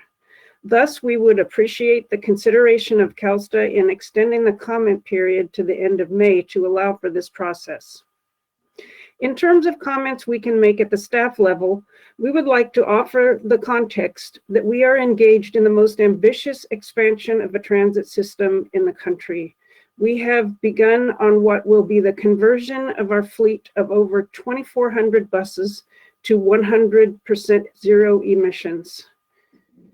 LA Metro is also working with local stakeholders to address the movement of 40% of our nation's container traffic moving through our region. We believe that our projects and programs are very much in line with CAPD, and we view it as a very positive development. There are specific areas of CAPTI where we are planning to submit formal comments. For example, we would like to express our pleasure at the increased level of detail in which equity considerations are addressed in the new draft, and we are grateful for the proposed funding for zero-emission transit vehicles. Regarding our freight system and the deployment of clean freight technology, we feel that an important initial step along the way will be a comprehensive planning effort in partnership with the state, the ports, and other stakeholders to deploying EV charging for freight in LA County. We hope to create a model that can inform implementation around the state. One potential element of such a plan is the interim use of near zero emission vehicles. As we did with our transit fleet at LA Metro, we recommend a progression from diesel to CNG to EV in the future. The intermediate step to near zero technology is urgently and critically needed for air quality and public health for the disadvantaged communities located along our freight corridors. We hope to see a CAPTI that sets the stage for funding to replace diesel trucks as soon as possible by using near zero low NOx trucks. COVID-19 research showed that exposure to diesel truck emissions created higher rates of morbidity for people afflicted with COVID. This is just one example of the need for immediate relief for freight adjacent communities. We look forward to continuing to discuss the plan with CalSTA and our many partner stakeholders as it is finalized, and with the CTC as you consider updates to the SB1 program guidelines to address the principles and strategies of the CAPTI. Again, we appreciate the collaborative dialogue as well as the excellent effort and transparency that have gone into the development of the CAPTI, and we look forward to continue to working together. Thank you. Thank you very much, Ms. Chen. Justin, could you please read the next testimony? Yes. Up next, we have Kiana Valentine. Good afternoon, Madam Chair, Commissioners, Senator Newman. Kiana Valentine, Executive Director of Transportation California, a nonprofit, nonpartisan coalition of labor and management organizations that represent the transportation industry and workforce that builds, repairs, and maintains California's statewide multimodal transportation system. I appreciate the opportunity to share the transportation construction industry's perspectives on the draft CAPTI with you all today. Transportation California supports the state's climate, health, and equity goals, and there are many positive aspects to the draft CAPTI, including investing in rail, transit, bicycle, and pedestrian infrastructure, strengthening social and racial equity in the transportation planning process, and assessing physical climate risk, just to name a few. At the same time, we are apprehensive about the proposed strategies for achieving CAPTI's health, climate, and equity goals, and are genuinely concerned about the next stages of CAPTI development absent significant additional information and data and additional meaningful stakeholder engagement. While our formal comments will elaborate in much detail our concerns with the draft CAPTI, we did want to highlight a few of our key issues for you today, including first, that support for SB1's fix-it-first approach is not enough. The state must identify and deliver new transportation revenues or new revenues to solve transportation-related climate change, health, and equity issues. Unless CalSTA identifies and delivers new funding opportunities, and we certainly appreciate the discussion of additional federal funding discussed in the draft plan, we are extremely concerned about the CAPTI slowly but surely altering the purpose and use of existing transportation revenues, including SB1. In fact, when I participated on CalSTA's most recent workshop, in closing, CARB staff said as much, that they were hopeful that they would see funding shifts to start funding other transportation priorities. Another instance of this is in Strategy 2.4, increasing funding to active transportation program. The state first suggests pursuing new federal funding, so appreciate that, but also offers the concept of taking small contributions from across several programs to minimize impacts to any one funding source. While this likely passes a constitutional test in that the strategy would use transportation revenues for transportation purposes, it will dilute existing funding from its original intended purpose and may impede the ability of state and locals to reach critical transportation goals. I think this is a good opportunity to express strong support for Commissioner Alvarado's recommendation to pursue general fund contributions to elevate and build out the backlog of active transportation projects. And I'm happy to offer Transportation California and the transportation construction industry as a key partner to lead or coordinate that effort. So you have our commitment to assist with that. The second concern that we have with the plan is that it does not quantify what GHG emissions reductions will be achieved from implementing the proposed CAPTI strategies and actions. As such, it's impossible to understand how much closer implementing the CAPTI will bring us to achieving our climate change goals. And so without this information, policymakers and stakeholders cannot adequately evaluate proposed outcomes and the various policy trade-offs inherent in these funding decisions. Third, the draft plan does not indicate whether the proposed strategies and associated actions were analyzed for impacts on living wage jobs and economic activity. Our overarching concern is that typically an increase in economic activity, you see a spike in VMT. What, if any, impact will a purposeful reduction in VMT have on our ability to grow the economy and create living wage jobs? And what does a low and no VMT approach leave off the table in terms of important transportation solutions that may increase VMT but are also needed to solve other problems? And so we think these questions need to be answered before the state should pursue, adopt, and implement the CAPTI. Finally, the draft CAPTI does include a section related to metrics, measurements, and monitoring, including a multiple page chart of specific actions. But these are metrics that measure whether the state has taken on and completed certain tasks, like updating guidelines or convening working groups. The metrics might show progress on implementing aspects of the plan, but it does not allow for the evaluation of the effectiveness of the plan in achieving the state's climate change, health, and equity goals. It is one thing to update transportation competitive grant program guidelines. It is another to analyze how those guideline changes will alter project funding decisions and how those new funding decisions move the needle on the state's goal. So in closing, I want to reiterate our commitment to the state's climate change, health, and equity goals and to working with the Commission, with CalSTA, the state legislature, but as currently drafted, we do not fully understand the implications of the CAPTI and therefore are unable to support it without significant more detailed information and data. And we look forward to future conversations. Thank you. Thank you, Ms. Valentine. Appreciate your comments. Next public comment. Yes, up next we have Jennifer Ward. Thank you. Good afternoon, Madam Chair and Commissioners, as well as Senator Newman. I appreciate the opportunity to speak and thank you, staff, for the presentation. My name is Jennifer Ward and I'm speaking on behalf of the Orange County Business Council, which represents 200 of Orange County's largest businesses and employers from a diverse industry cross-section in California's third most populous county. OCBC is also part of a coalition letter that was submitted to the Commission for consideration, signed by 28 other business and industry organizations from across the state.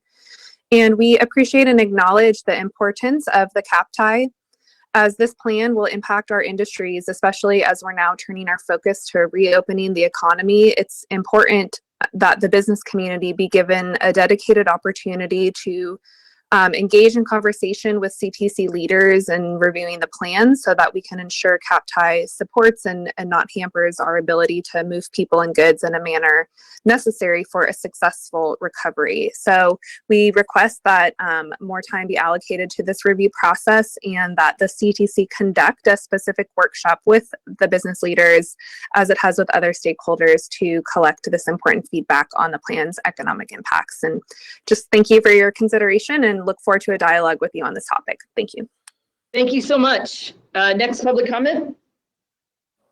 Up next, we have Naila Pope Harden.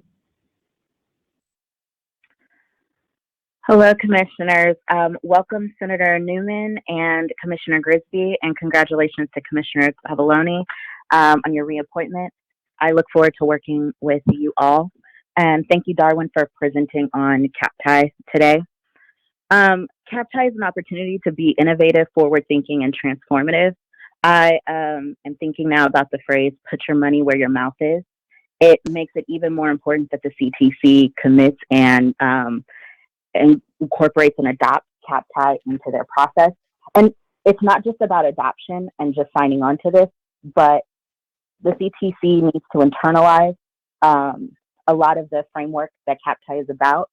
We cannot continue to spend money the way we are and make slight pivots and expect to have cleaner air and healthier communities. Our climate goals are not linked to some arbitrary vision. They're rooted in a warming planet, increased wildfires, eroding infrastructure, and dated ideas about transportation and mobility. A CAPTI-like effort is long overdue, and honestly, CAPTI is the minimum. We need to use CAPTI to link our investments to a sustainable future. We need progress reports and check-ins added to the document. We need to make sure that this is more than just a performative plan, but we need to make sure there are measures to make sure we're actually achieving our climate goals with the money we're spending. While I understand that there is a desire to want to move slow and be methodical, a lot of our communities cannot wait. This is a living document, and so implementation needs to happen fast, and we need to be able to make adjustments where we can. Climate Plan will be submitting formal comments to this effect and more, and we look forward to working with you all to move CAPTI forward. Thank you. Thank you so much, Naila, for these comments. Next public comment. Up next, we have Adam Harper. Chair Norton, Senator Newman, and Commissioners. Adam Harper with the California Construction and Industrial Materials Association. Thank you for the opportunity to present today. We would like to echo the comments of Kiana Valentine as well as Rex Hine. Additional time to comment and workshops will promote engagement, understanding, and feedback of this important climate action plan. Thank you. And Okay, thank you. Next public comment. Up next, we have Michael Pimentel. Michael, you're free to unmute yourself and make your comment. All right. Well, thank you very much, Madam Chair and Commissioners. Michael Pimentel, again, Executive Director of the California Transit Association.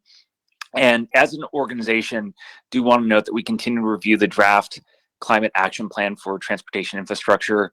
We'll be beginning a process internally to more thoroughly vet the various strategies included within it. Now, with that said, I did want to take an opportunity to appear before you today and just show thanks to Governor Newsom and the broader administration for having spearheaded this important conversation on the imperative to curb transportation sector emissions by inciting mode shift and deploying zero-emission vehicle technologies.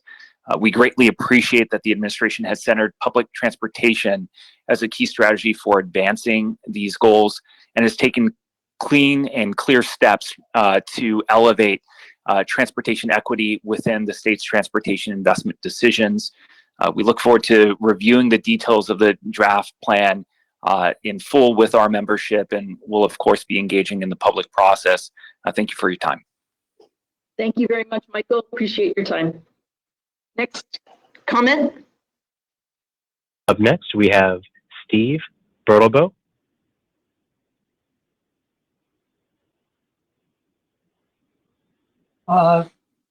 Thank you, Chair, Madam Chair and members, and Senator Newman. I'm Steve Bertlbo. I'm with the Transportation Land Use Coalition of Sonoma County. And I submitted a chart that I'd like to have displayed if the staff can put it up. It has to do with, okay, there it is. This shows the average carbon emissions by transport mode broken down by category. For a dozen years now, Senate Bill 375 has called for a reduction in vehicle miles traveled. It's been hard to focus people's attention on that, and the possibility of moving to electric vehicles has captured everybody's imagination because instantly people don't have to fill the gas tank. But I think this chart demonstrates that as you look at the difference between a gasoline-powered car and an electric car, the gasoline car takes about twice as much carbon emissions as an electric car produces. You compare that to an electric bike, and you can see the difference between moving people from gasoline cars to electric cars as compared to an electric bike. In many places, more than half of the trips that people make are less than 3 miles. It's easy to shift from one to the other if you have safe streets that attract people, good walking places that are shaded. And what we need to do is we need to move people into this area, but it isn't widely understood. And it's going to take your leadership for people to begin to understand this. We can't reach our greenhouse gas reduction goals simply by moving from gas cars to electric cars. The numbers don't pencil out. Now, the things that concern me are that we're talking about projects that don't create a substantial increase in vehicle miles traveled. We should be talking about projects that reduce vehicle miles traveled. We need to be on a trajectory where we reduce overall vehicle miles traveled by somewhere between 1% and 3% per year. And we're not going to get there if we keep doing projects that don't substantially increase. Substantially is a very fuzzy word. So on balance, I would like to see some metrics that showed that overall in a given year, we reach that 1% to 3% reduction rate. And I think otherwise, this is a wonderful plan, but we need to get to the point that we do cut out the vehicle miles traveled. Now, there are individual situations where you need to do some increasing, but they need to be balanced overall with those where reductions occur. Let's look at the big picture. Thank you very much for the chance to present to you today. And there'll be written comments to follow. Thanks. Thank you so much. Next comment. Up next, we have William Barrett. Hi, thank you. I'm Will Barrett with the American Lung Association. Thank you for the opportunity to comment today. I appreciate the presentation by Mr. Mursavi. The American Lung Association is placing a very heavy focus on the CAPTI through the lens of improving health and air quality for all Californians. Largely due to our transportation sector and past decisions, Californians face increased health risks due to regional and local air pollution. The California Air Resources Board estimates 7,500 premature deaths annually in California. Approximately 2,500 of those deaths are attributed to particle pollution from the transportation sector alone. We know that lower income communities and communities of color are too often overburdened by poor air quality and especially by transportation pollution. That includes the light duty and heavy duty sectors.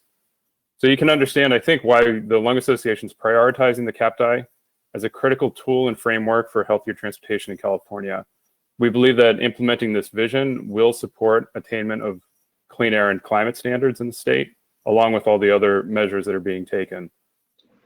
We appreciate the ongoing dialogue between the state agencies to inform this process and believe that we really must move as quickly as possible to implement Executive Order N1919 that was issued by the governor 18 months ago now.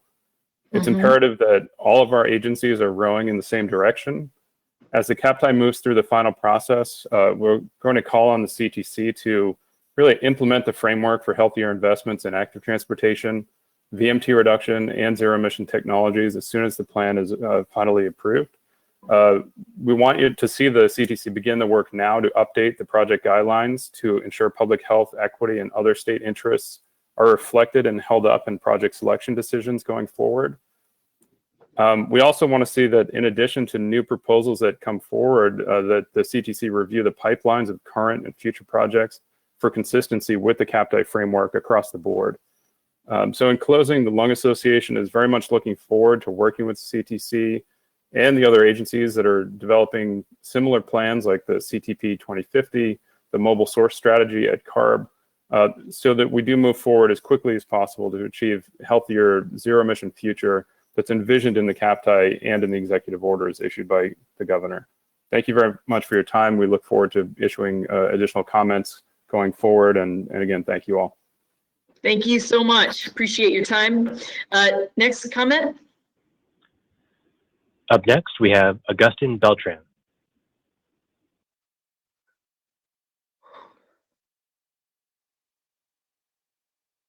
Augustin, you're free to unmute yourself and make your comment.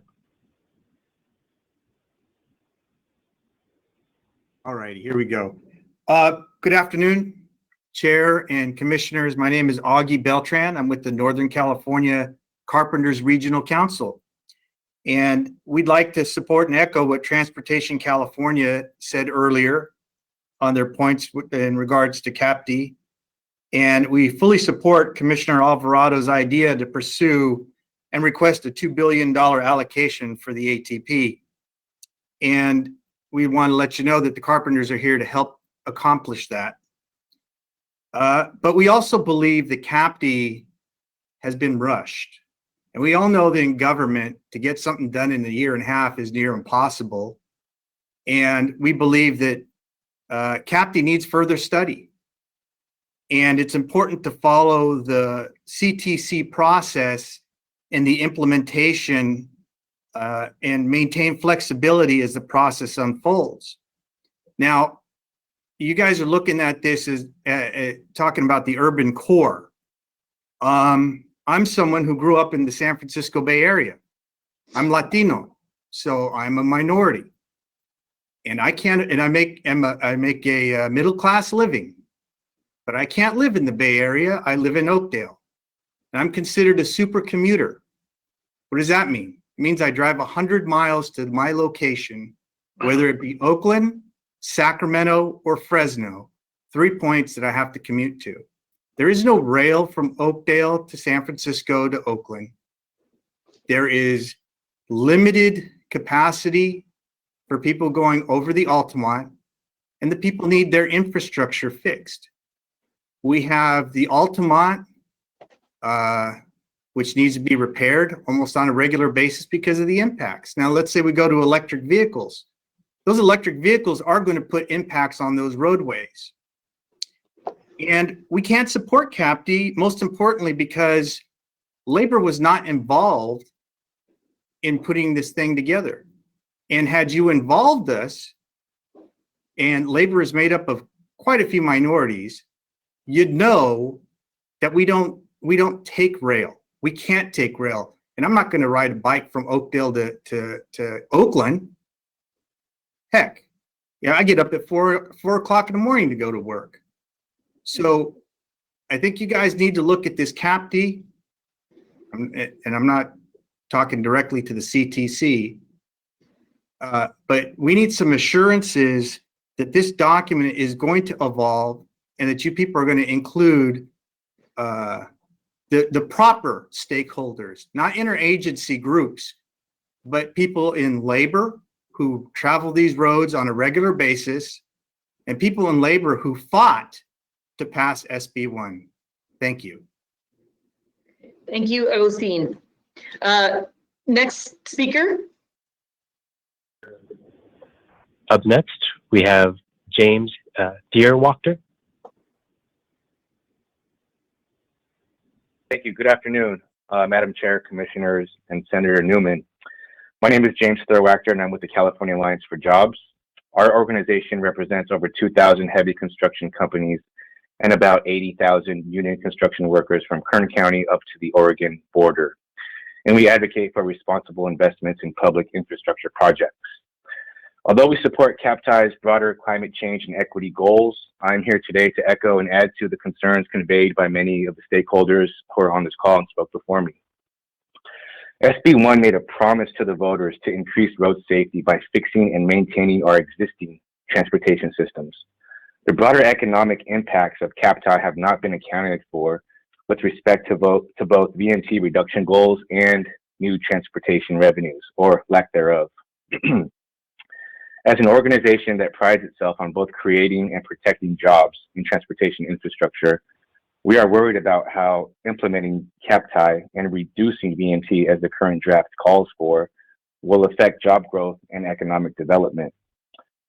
Further, it is critical that we defend the integrity of existing transportation revenues without new, clearly identified sources of revenue, which the draft plan fails to deliver in that respect. We cannot help but imagine a scenario where current infrastructure projects will be substituted with CAPTI-focused projects, potentially resulting in severe job losses. Given the current climate that we're in, this is simply the wrong time to be doing less in terms of jobs with the resources we have in place. Finally, we appreciate Mr.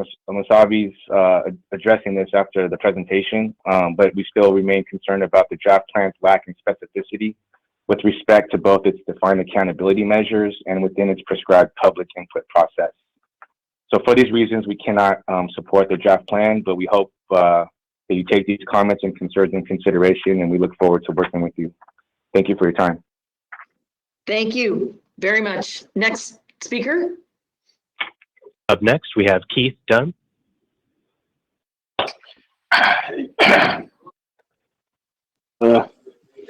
Yes, hi. Thank you again for the opportunity, Madam Chair and Commissioners and Senator Newman.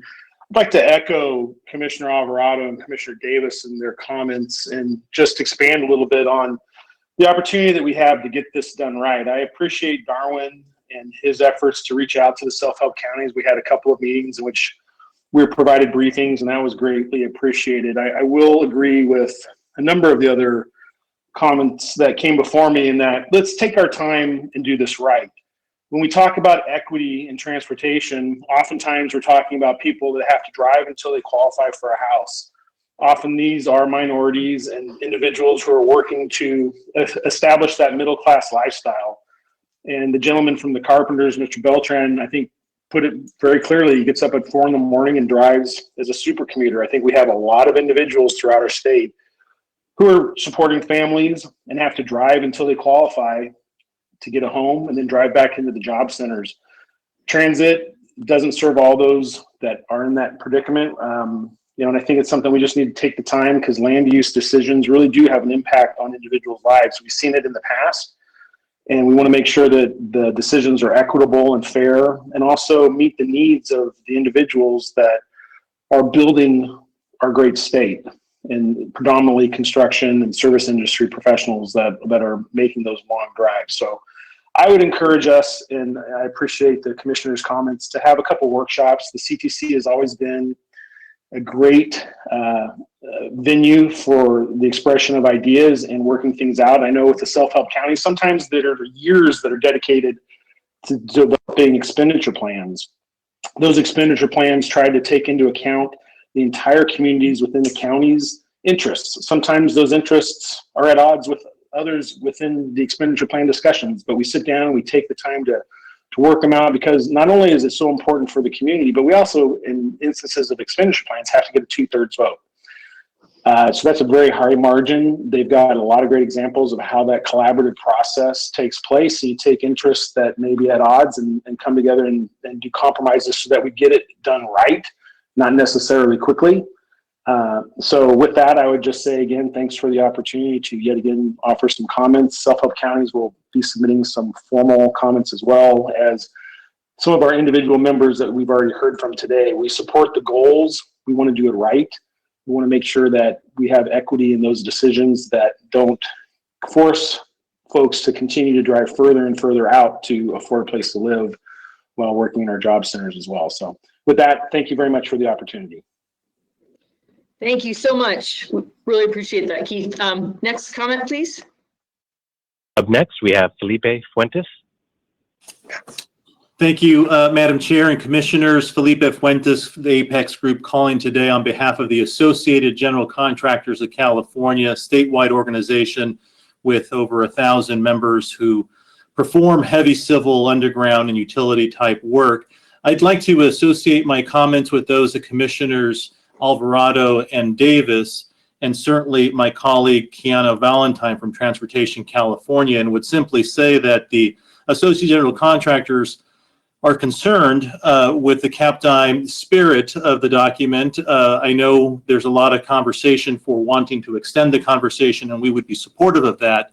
We'd also be supportive if we were talking about seeking multiple benefits and best practices, but the spirit of the document seems to lead the reader to believe that there's a real potential for funding shifts, which is something that we would argue does not align with the spirit of SB 1. So I'll be brief, Madam Chair. Thank you so much for the time. Good day to you all. Thank you very much, and it's a pleasure to see you after getting to work with you as a former councilman in the San Fernando Valley in Los Angeles. Thank you very much for your input today. Thank you, Madam Chair. Yes, thank you. Next speaker. Up next, we have Gus Corey. Thank you, Madam Chair and Commissioners. Gus Corey here on behalf of the Stanislaus Council of Governments. Good to see you all. Just want to emphasize the appreciation that we have by the administration to really raise the profile of this really critical issue. Stanislaus resides in a non-attainment air district, and so we're breathing the bad air. And so, I mean, we definitely want to be able to coordinate as much as possible.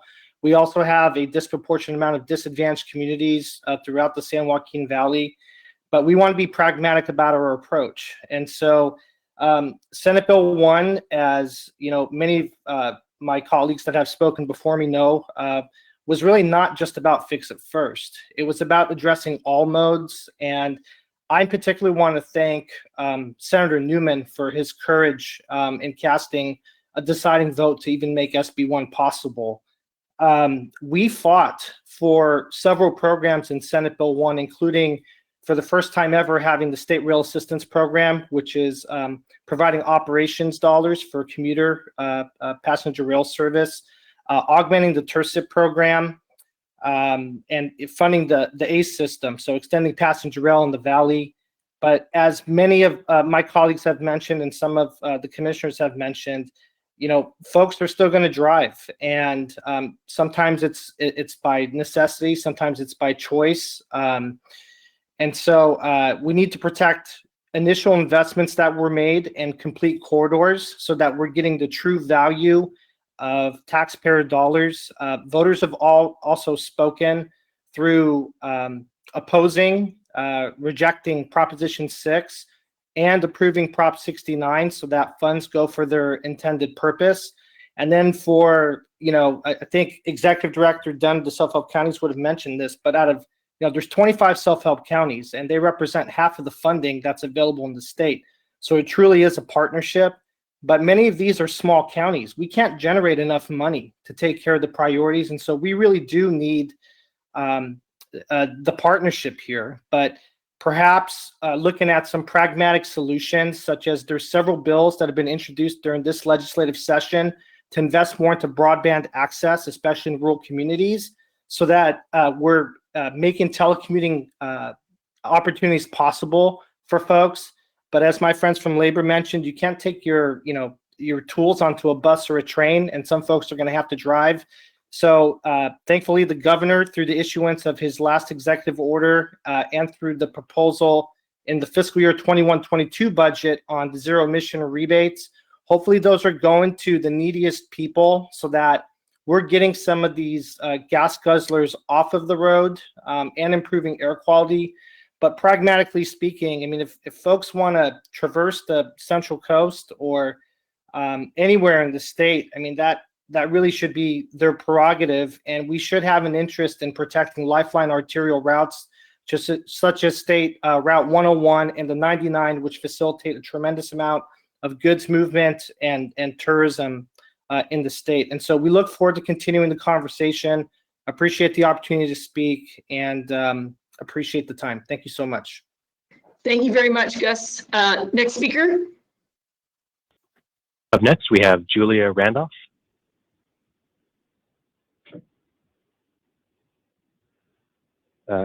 Julia lowered her hand, so I'm going to go ahead and move forward to, oh, wait. Sorry, Julia? I didn't mean to lower my hand. I meant to unmute. All right, go.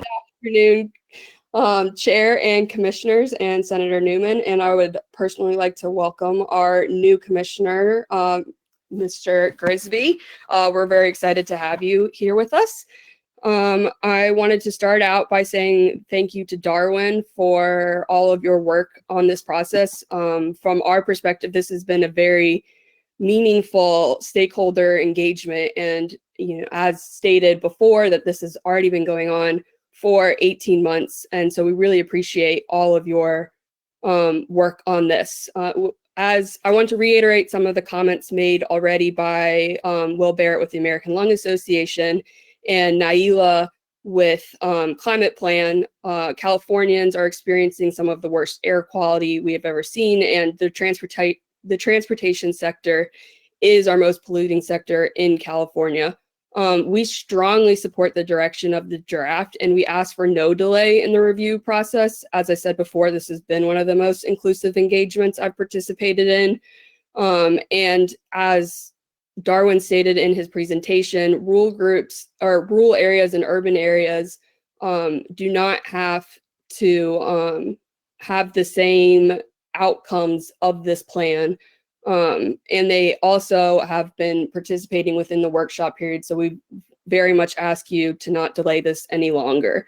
We are in a climate crisis and we have no time to wait. And as Climate Plan stated, CAPDI is the bare minimum.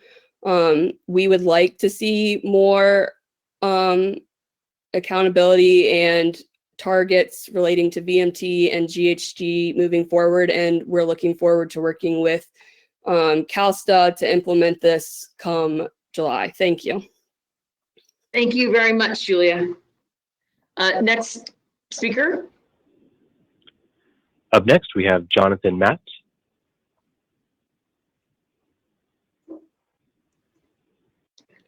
Good afternoon, Commissioners. My name is Jonathan Matz. I represent the Safe Routes Partnership.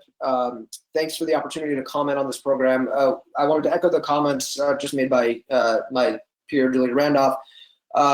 We support the direction of CAPDI, but similarly see it as a bare minimum. And we really want to emphasize the urgency of issues of climate change, and that the failure to address it boldly now will only result in exasperation down the road. Many of the concerns that were expressed in opposition to the plan, or at least 20, 30 years now, when climate change has failed to be reversed, and people live just as far from their and from their needed destinations, and have relied just as much on the automobile as they do now, I think there's going to be little concern about whether or not any particular program was written in to statute in a certain way. And we need to be very, very comprehensive in examining how we're making investments in transportation infrastructure now, and how that needs to be adjusted to meet our climate goals and to meet our environmental justice goals. Climate change is only going to result in increased displacement and people being pushed out of their longtime communities if left unaddressed. And what is called for in the CAPTI plan, major infrastructure investments for sustainable modes, for adaptation and resilience, those are just as economically supportive and job creating as, if not more so, than the way we make transportation investments now. And similarly, HCD and similar agencies have demonstrated their commitment on their part of the plan to making sure that new transportation investments have the affordable housing in more walkable, sustainable areas. The transportation sector should not be the sector that is most resistant to meeting the moment here. So just wanted to strongly encourage the commissioners and the commission and all stakeholders to realize that this is not a threat to our livelihoods. In fact, actually not meeting this moment will really be what sinks our long-term economic and health goals for the state going forward. Thank you. Thank you very much, Jonathan. Next speaker. Up next, we have Damon Conklin.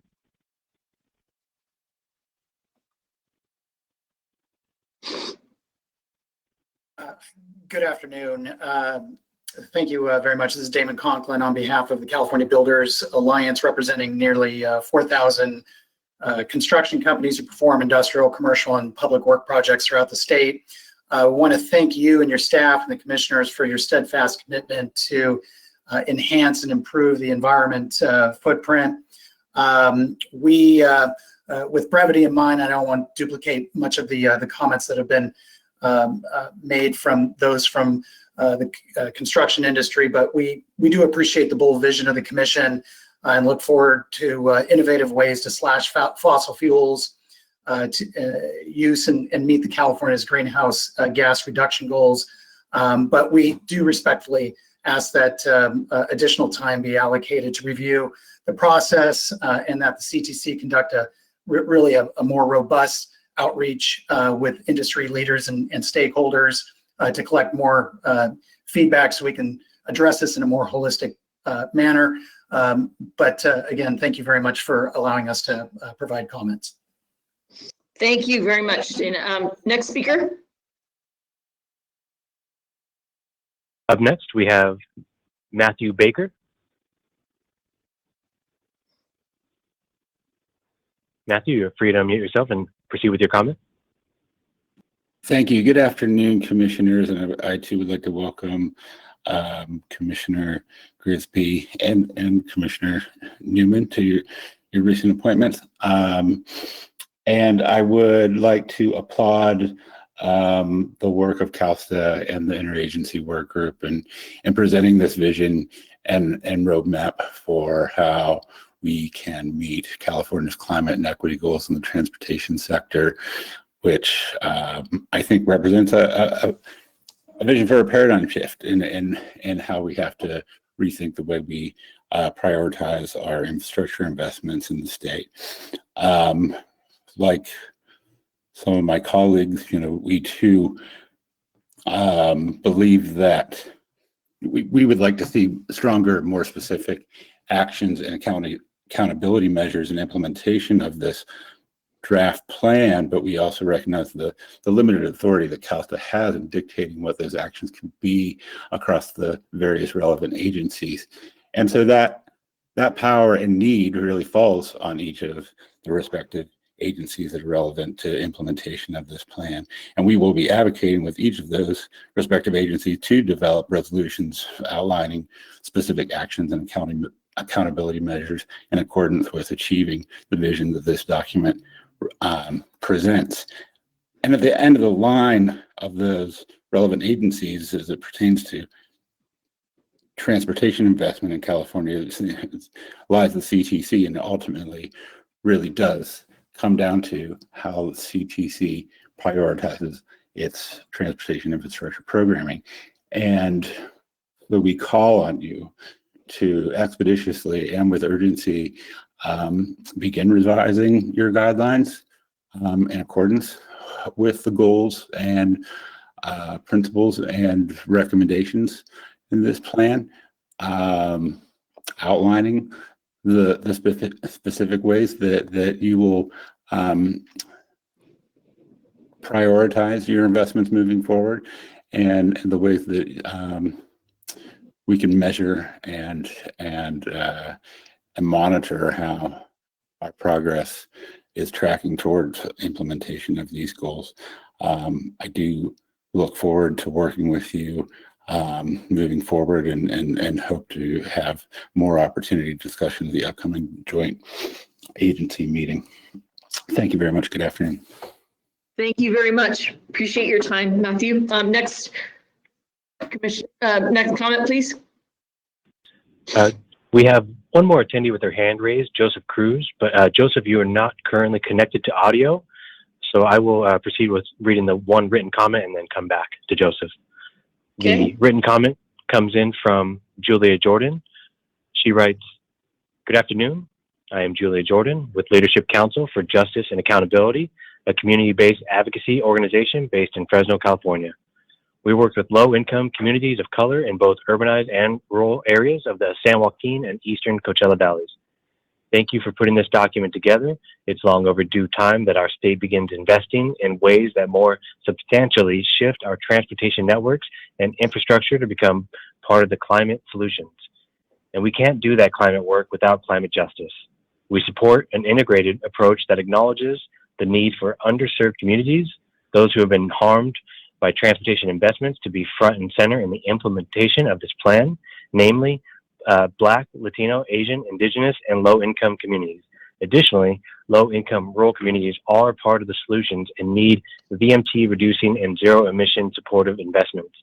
There are specific, tailored ways that we need to address this issue of VMT in rural areas, but there are also existing solutions driven by community members that must be better funded.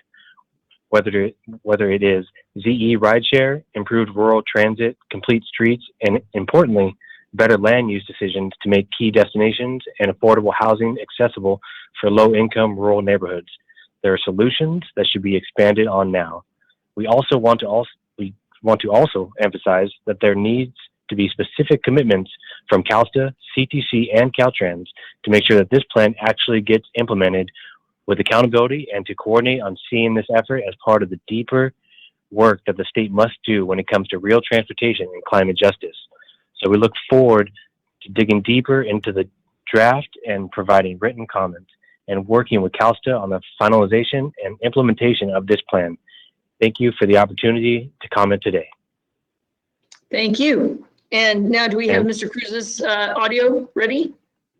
It appears that Joseph Cruz, you still have not been able to connect your audio. And that is the last attendee with their hand raised at this time. Can Mr. Cruz send a text or some other written communication to us? Yes, Joseph, I would encourage you to please type in your written comment if you are able. Okay. I want to make sure we have the full public comment complete.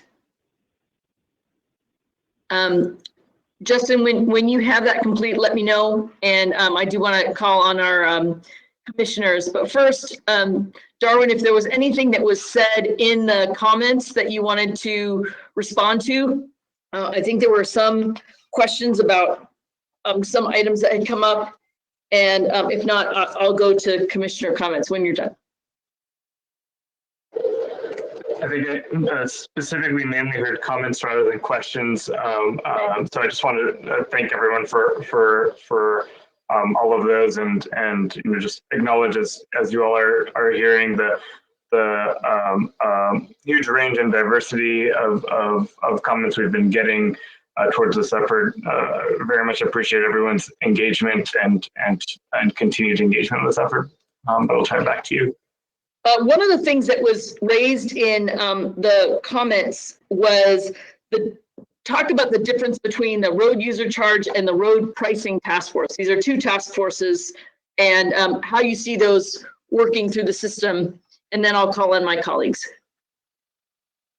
Sure, happy to address that particular question. As you all know, the commission, given the leadership of the commission on this effort, there's a statewide road user charge program and technical advisory committee to, as many of the commenters address, pursue meaningful work around coming up with a new mechanism for transportation revenue in the long term beyond the gas tax.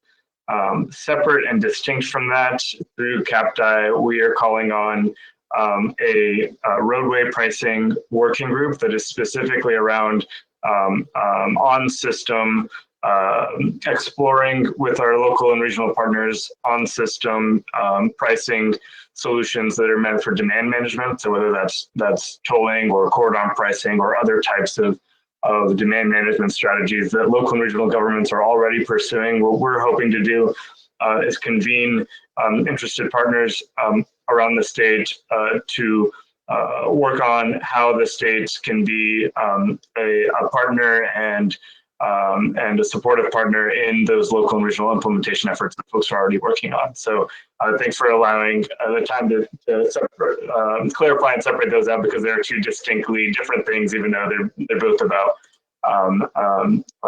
transportation pricing. Yes, thank you so much. And I'd like to call on my colleagues now, and then I have some concluding comments. First, I'd like to call on Dr. Liu, Commissioner Liu. Thank you, Chair Norton. And I just would like to lead off by saying this has been a very interesting public comment session, and I love a great debate, and I really sincerely appreciate the involvement of all the stakeholders who took time out of their day to comment and to give Mr. Mosavi a hard time. Thank you for doing that. That's part of his job description, to listen to you, and part of our job description to listen to you too. And I want you to know that I do appreciate your involvement. And Mr. Mosavi, thank you for all you've done to get this document to where it is today. And thank you for making some accommodations. I mean, this has been a give and take process. With regard to the development of this, I believe you've agreed to do some more workshops. I believe that you will be back with us at the joint meeting with HCD and the Air Resources Board. I think that's important. I'm a little surprised that people seem to think that this is new and out of the blue, because all you had to do was read the executive order and it said you had to do this by July 15th. Given that, I know you have that deadline and I know you need to stick to it, but I think you have heard and people asking for an extended comment period, and to the extent that you can accommodate that, I would encourage you to do that, because people should be given as much time as they need as is possible to meeting your July 15th deadline to put together their comments and figure out where they are on this. And then the accommodations substantively, I think you've done a much better job over time here of explaining the consistency and the importance of sticking to our SB1 responsibilities and commitments, and explaining that this will be done in the context of Fix It First. So I appreciate that. I also know that you've gone back and forth with our staff over the issue of our guidelines and how that process works and how we have to be true to our responsibilities and independent authority. You've been flexible with that. I know that you've been flexible with the question of formulaic and competitive funding. And I think that I encourage you to be reasonable about the needs of the rural areas in our state and the differing needs of that. And I heard that from Secretary Kim too. I think one of the important messages that we're hearing today, and that I hadn't appreciated as much as I probably should, was how this is so closely tied to the need for affordable housing in our urban cores and close to the urban centers, because it really is. And there's no practical way of doing what we need to do to meet our goals and legal obligations with regard to climate greenhouse gas emission reductions without fixing that affordable housing problem. So I think it's good that HCD is going to be part of that joint meeting. We should make sure that they are a big, important voice in how we get this done. And I'd like to just tell people a little bit about my own personal story in terms of what I'm doing here on the commission and why I'm here. I only considered applying to be a commissioner and joining this esteemed commission because I saw such wonderful opportunities. I saw opportunities to make better transportation decisions, to right past wrongs, to protect the low-income communities of color who are disproportionately impacted by air pollution that comes from cars and trucks and trains and off-road equipment. And I just saw that transportation, we were changing the way we talked about transportation in California. And it was such a great opportunity that I felt so lucky to be named a commissioner about 14 months ago. And during the past 14 months, I've discovered that there's a divide between what we say and what we do on this matter. We have said that we really want to do the things that have been encapsulated and put in one place with this draft cap-tie document. And this document, I think, can correct or help correct that difference between what we say and what we do. And it organizes that in a way that may close that gap. So I'm very supportive of the ideas and concepts here.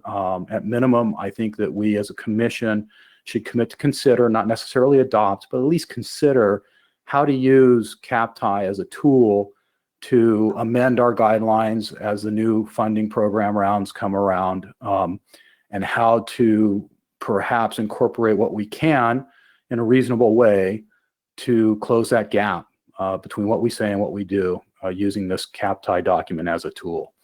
Thank you very much. Thank you very much, Commissioner Liu. I'd like to call on Vice Chair Alvarado. Yeah, just a couple of final thoughts. I just want to make sure that everybody understands. We want clean air and water just as much as everybody else. When we talk about people of color and disadvantaged communities, you got to be all encompassing. We can talk about, bad planning decisions that the commission didn't make, but that we're asked to try and mitigate. Like a school, we had a school next to a multimodal rail yard. We didn't put it there. And we could only we had limited of what we could do to fix it, but we tried. So when we talk about low and middle income people in disadvantaged communities, those are the people that commute. Privileged people get to work from home. We can't work from home. And then I will just end with this, because I'm just as passionate as Commissioner Liu. I want to end with this. I think this is a start for this document. But I've been rereading it, listening to the comments. You know what's missing here? Is the business community. Nowhere in this document does it mention moving the jobs to where people can afford to live. And now that we have people working from home, even though they may be a little bit less productive, instead of forcing people back into that urban core at the conclusion of this pandemic, we should be utilizing whatever you want to call it, cheap land or opportunity to move those jobs to where people live. I think that has to be part of this document. And with that, thank you very much for your patience, both to my fellow commissioners and the audience. And, I think everybody is pretty passionate about this. And Darwin, believe me, I kind of raked you a little bit, but I appreciate all the work that you do. those of us that work for boards and executive boards and membership understand the position intimately that you're sitting in right now. But I congratulate you for your work so far, and I look forward to working with you in the future. But again, we need to talk about business decisions, and that has to be part of this document. Thank you. Thank you very much, Vice Chair Alvarado. I have just received that Commissioner Martinez would like to speak. Thank you, Chairwoman Norton. And I'll be very quickly, I know it's 3 o'clock already, and want to thank Darren for his presentation and all the comments that we heard from the public, first and foremost, and the comments from my fellow commissioners. I think as we move forward as a commission and we consider this draft climate action plan for transportation infrastructure, and I think I said it from the onset when I first came on board that we can't fix climate and we can't move forward without addressing land use. And I will continue to share that. I heard many comments from the public. You can't build affordable housing. You can't build housing, period, and without considering our mobility. But for a long period of time here in California, a lot of our legacy projects were done with emphasizing on moving cars and not focusing on putting people first. And so if we want to address climate, we are not going to be able to do that with, again, not taking a hyper local approach. It has to be a bottoms up approach. It cannot be top down, state of California telling locals, because we do not control land use. But for a long time, our transportation investments have controlled land use in some of our local areas because of the funding that they needed. So we need to be realistic. We have to connect dots systemically from the state to the local, but it has to be a bottoms up approach. And I do applaud not only the CTC Commission, but also all the other transportation agencies within the state and other agencies that are now coming together to ensure that we're able to meet the needs and the goals, that the governor has set forward, our legislature. But ultimately, and Commissioner Alvarado mentioned the business community. I never look at things as a P3. I look at it as a P4, and that is people first, public-private partnerships. The people of California always have to come first. It shouldn't just be a P3, but a P4. And so I just want to commend, again, Darren for the presentation. And I know we have to July, but whatever more input we can get from our locals, it would be very wise of us, because this is not a golf game, but a basketball game per se, that it takes a lot of folks it's going to take a lot of people to help address reducing climate, obviously here with our greenhouse gas emissions in California, and it's going to start at the local level. Thank you. Thank you so much, Commissioner Martinez. Are there any one of my commission colleagues or Senator Newman that would like to speak? No? Okay, well, with that, I do have some closing comments. And first, I take very seriously the goals of CAPDI. As you may recall, I was Governor Newsom's first CTC appointee, and I was appointed on the same day as he released Executive Order N1919. I know that our goals with the new commissioners and with the existing commissioners that have been working many of your whole lives in clean transportation, like Commissioner Kehoe, like Commissioner Gardino, we are focused on moving forward on the opportunities to do this right. And I think that it's been a great partnership. When we read out what we have been doing on the national level to ask for additional funding so that we could support more funding for transit, more funding for the low and no emission vehicle grant program, and more funding for transit operations and charging along freeways.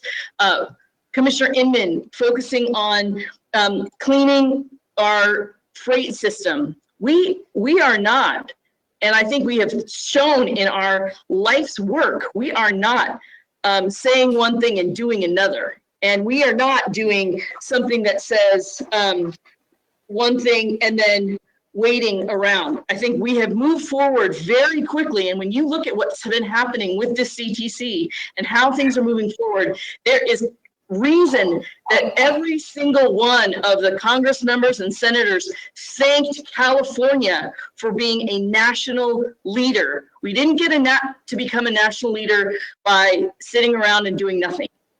I think we have an opportunity to work on implementing this plan and to a deep dive in how it gets done, when it gets done, and what other funding sources we can use to get it done.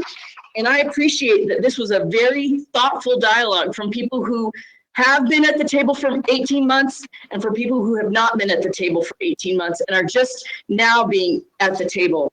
So with that, based on public testimony, commissioner input, and our goals to achieve CAPDI objectives, I'm instructing CTC Executive Director Mitch Weiss and staff to hold CTC workshops on CAPDI, including north-south workshops. And if there's any public comment on that. Of course, CalSTA and Caltrans are invited to participate, but Mitch, we leave it to you and your staff to take the lead and work with Darwin and CalSTA and Secretary Kim to execute these as you would put CTC in the lead and have these conversations as we've been asked to do. Yes, ma'am. I will add that to my to-do list. I think my to-do list from this meeting is much more substantial than any one I've had in the last 15 years. I will say by north-south, I'm interpreting that as virtual. We're, I don't think at this time we're going out north-south. So we will hold virtual north-south workshops and take your direction. Okay. And thank you very much. I appreciate that. And I want to thank CalSTA and Caltrans for the work we've been doing on this already. There have been lots of good discussions, lots of participation together, and I think this is only going to make this a stronger document and implementation plan in the future. So with that, I'm Madam Chair? Yes, sir. So Commissioner Guardino has his hand raised, and we also have a hand raised by Secretary Kim. Great. I can't see either one, so I really appreciate that you've made sure I see that. First, I'll call on Commissioner Guardino and then end with Secretary Kim.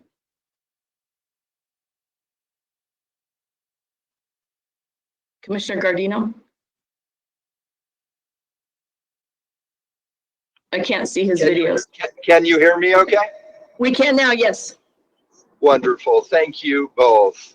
I wanted to again thank Darwin and Secretary Kim for the incredibly hard work they've put into this for so many months. As we've heard from well-meaning folks who have joined us today and those who have participated in this process for the past 18 months, this has been a Herculean effort, and we're indebted to you. As I had mentioned a few weeks ago, as thoughtfully as of a job that has been done, it's a reminder from what we've heard today from our friends in the labor community, as well as references by Vice Chair Alvarado about the business community, that in spite of our best efforts, perhaps the outreach or the engagement with the labor community, with employers, was not as strong as we would want it to be. And so as we do those workshops that our chair has just called for our staff to help conduct, I think special outreach, not just geographic, but by those portions of our economy, in labor, in employers, for those workshops, I think will be helpful. And I'm happy to assist in any way that I can in that regard. Thank you so much, Commissioner Guardino. I see that Commissioner Eager and I also see Commissioner Inman want to speak. So Commissioner Eager.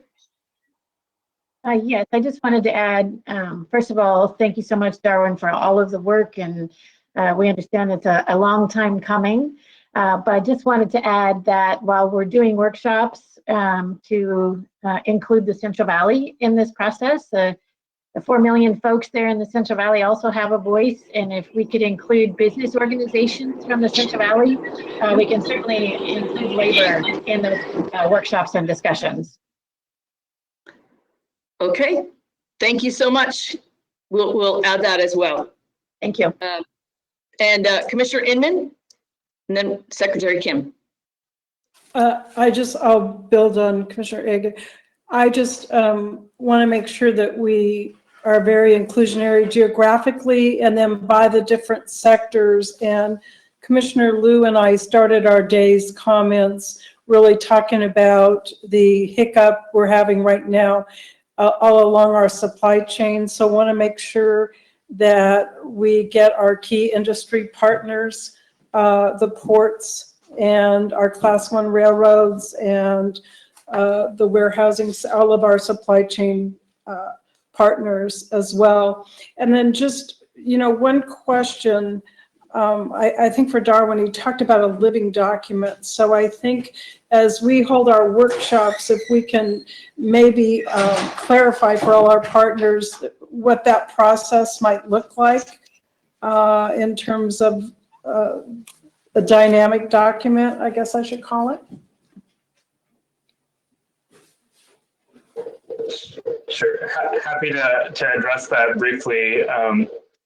Again, now and to clarify, thank you for the opportunity to clarify. The living document nature, I think, really applies to the specific action items and the implementation of those actions, and to be able to build off the framework that we're hoping to adopt by the summer of the guiding principles and the strategy directions in the plan, and to be able to pivot on specific actions we undertake within our administrative authority to meet that vision. And I can certainly say that we will indeed be, anytime there's an update to those actions, be having a public process tied to that as well. But I don't anticipate that to be a short-term item, but more in the life of the plan over the years to come as we work through implementation. So simply to say that the living document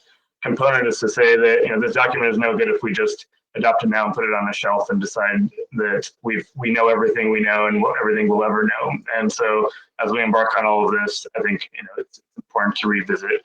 And specifically in the document, we're recommending that we take a look at it on an annual basis. Well, but we heard quite a dichotomy today and previously. We heard from some that they've been working on this for 18 months and felt very, very included. And then we heard from others that they were just becoming aware of it. They needed time to go back to their representative entities. So how do we get everybody feeling very included, I guess is my question. That's a great question. Definitely something that we at CalSTA want to achieve as well. So I very much appreciate the Commission's direction to hold additional workshops, as we were intending to do as well. Looking forward to partnering with you on that. I think that will certainly help in terms of creating that space to bring additional folks into the conversation, and I think as has been mentioned, curating that and making sure that we get the appropriate representation moving forward will certainly be key to make sure we're identifying the correct strategies and actions that work for across the state. And I will add, sorry, I forgot to address this earlier, the comments we heard about additional time for comment. Certainly willing to go back and look at our schedule and come back with more time to be able to accommodate folks. I think we originally anticipated a 60-day comment period as of draft release, given the engagement we've had thus far, but certainly interested in making sure that we can both maximize the amount of time that folks have to comment and extend that even further while maintaining our commitment and Executive Order 7920 to deliver a document, as we heard other stakeholders also asked for by the July 15th deadline that we have committed to. So we'll go look at the schedule and see how we can squeeze a few more weeks in there and get back to you all on specific updates of the comment period process. Thank you. Thank you very much, Darwin. Secretary Kim, you've been waiting to speak. Yes, thank you, Chair Norton. I don't know if you can hear me. We can. Or see me. Okay, very good. Well, this has been a truly enlightening past few hours. Great comments across the board. Big thanks to all commissioners and members of the public for weighing in with your thoughts, your insights, your perspectives, all valuable. I just want to say, Chair Norton, we fully support your directive to hold additional public workshops. My comment / question would be, can we do this in collaboration and coordination with CalSTA and Caltrans, similar to the way we've been doing these congressional meetings? It's been 3 agencies joined at the hip, doing this as one state entity. If we can do it that way for these remaining workshops, I think that would serve all of us well, and I hope that can be considered. Thanks. Thank you so much, Secretary Kim. And I think definitely we are interested in CTC emceeing and then having the other partnerships. But the best person to answer this is Executive Director Mitch Weiss. So I'm going to throw it to him. Thank you. And we'll definitely have conversations about how we can best coordinate. I just guess the one thing I want to do is manage expectations. With everything on our plate, having, several workshops that are really effective between now and May 4th is going to be a challenge. So we can certainly kick it off. But I just want to make sure everybody's, all on the same page on that. I will take to heart the fact that this is a living document. And so, we're going to get those kicked off before then, but they're going to end up having to continue beyond that. And Mitch, and the inclusion with CalSTA and Caltrans, you want to talk about that? Yes, we will negotiate that offline. Well, thank you very much for your comments. You've heard our directive. We're looking forward to our collaboration, and thank you for your time, everyone. This has been a very good discussion, and we're going to close the public hearing unless there have been any other public comments, Justin, that we've received in the interim. Chair Norton, yes, we have one additional written comment left. Okay, yes. This comes from Dave Butler. Dave writes, "Dear Commission members, I represent a group of local chambers of commerce in Northern California, representing more than 5,000 employers. While we appreciate and value climate goals, our members value transportation infrastructure from an economic development and competitiveness perspective.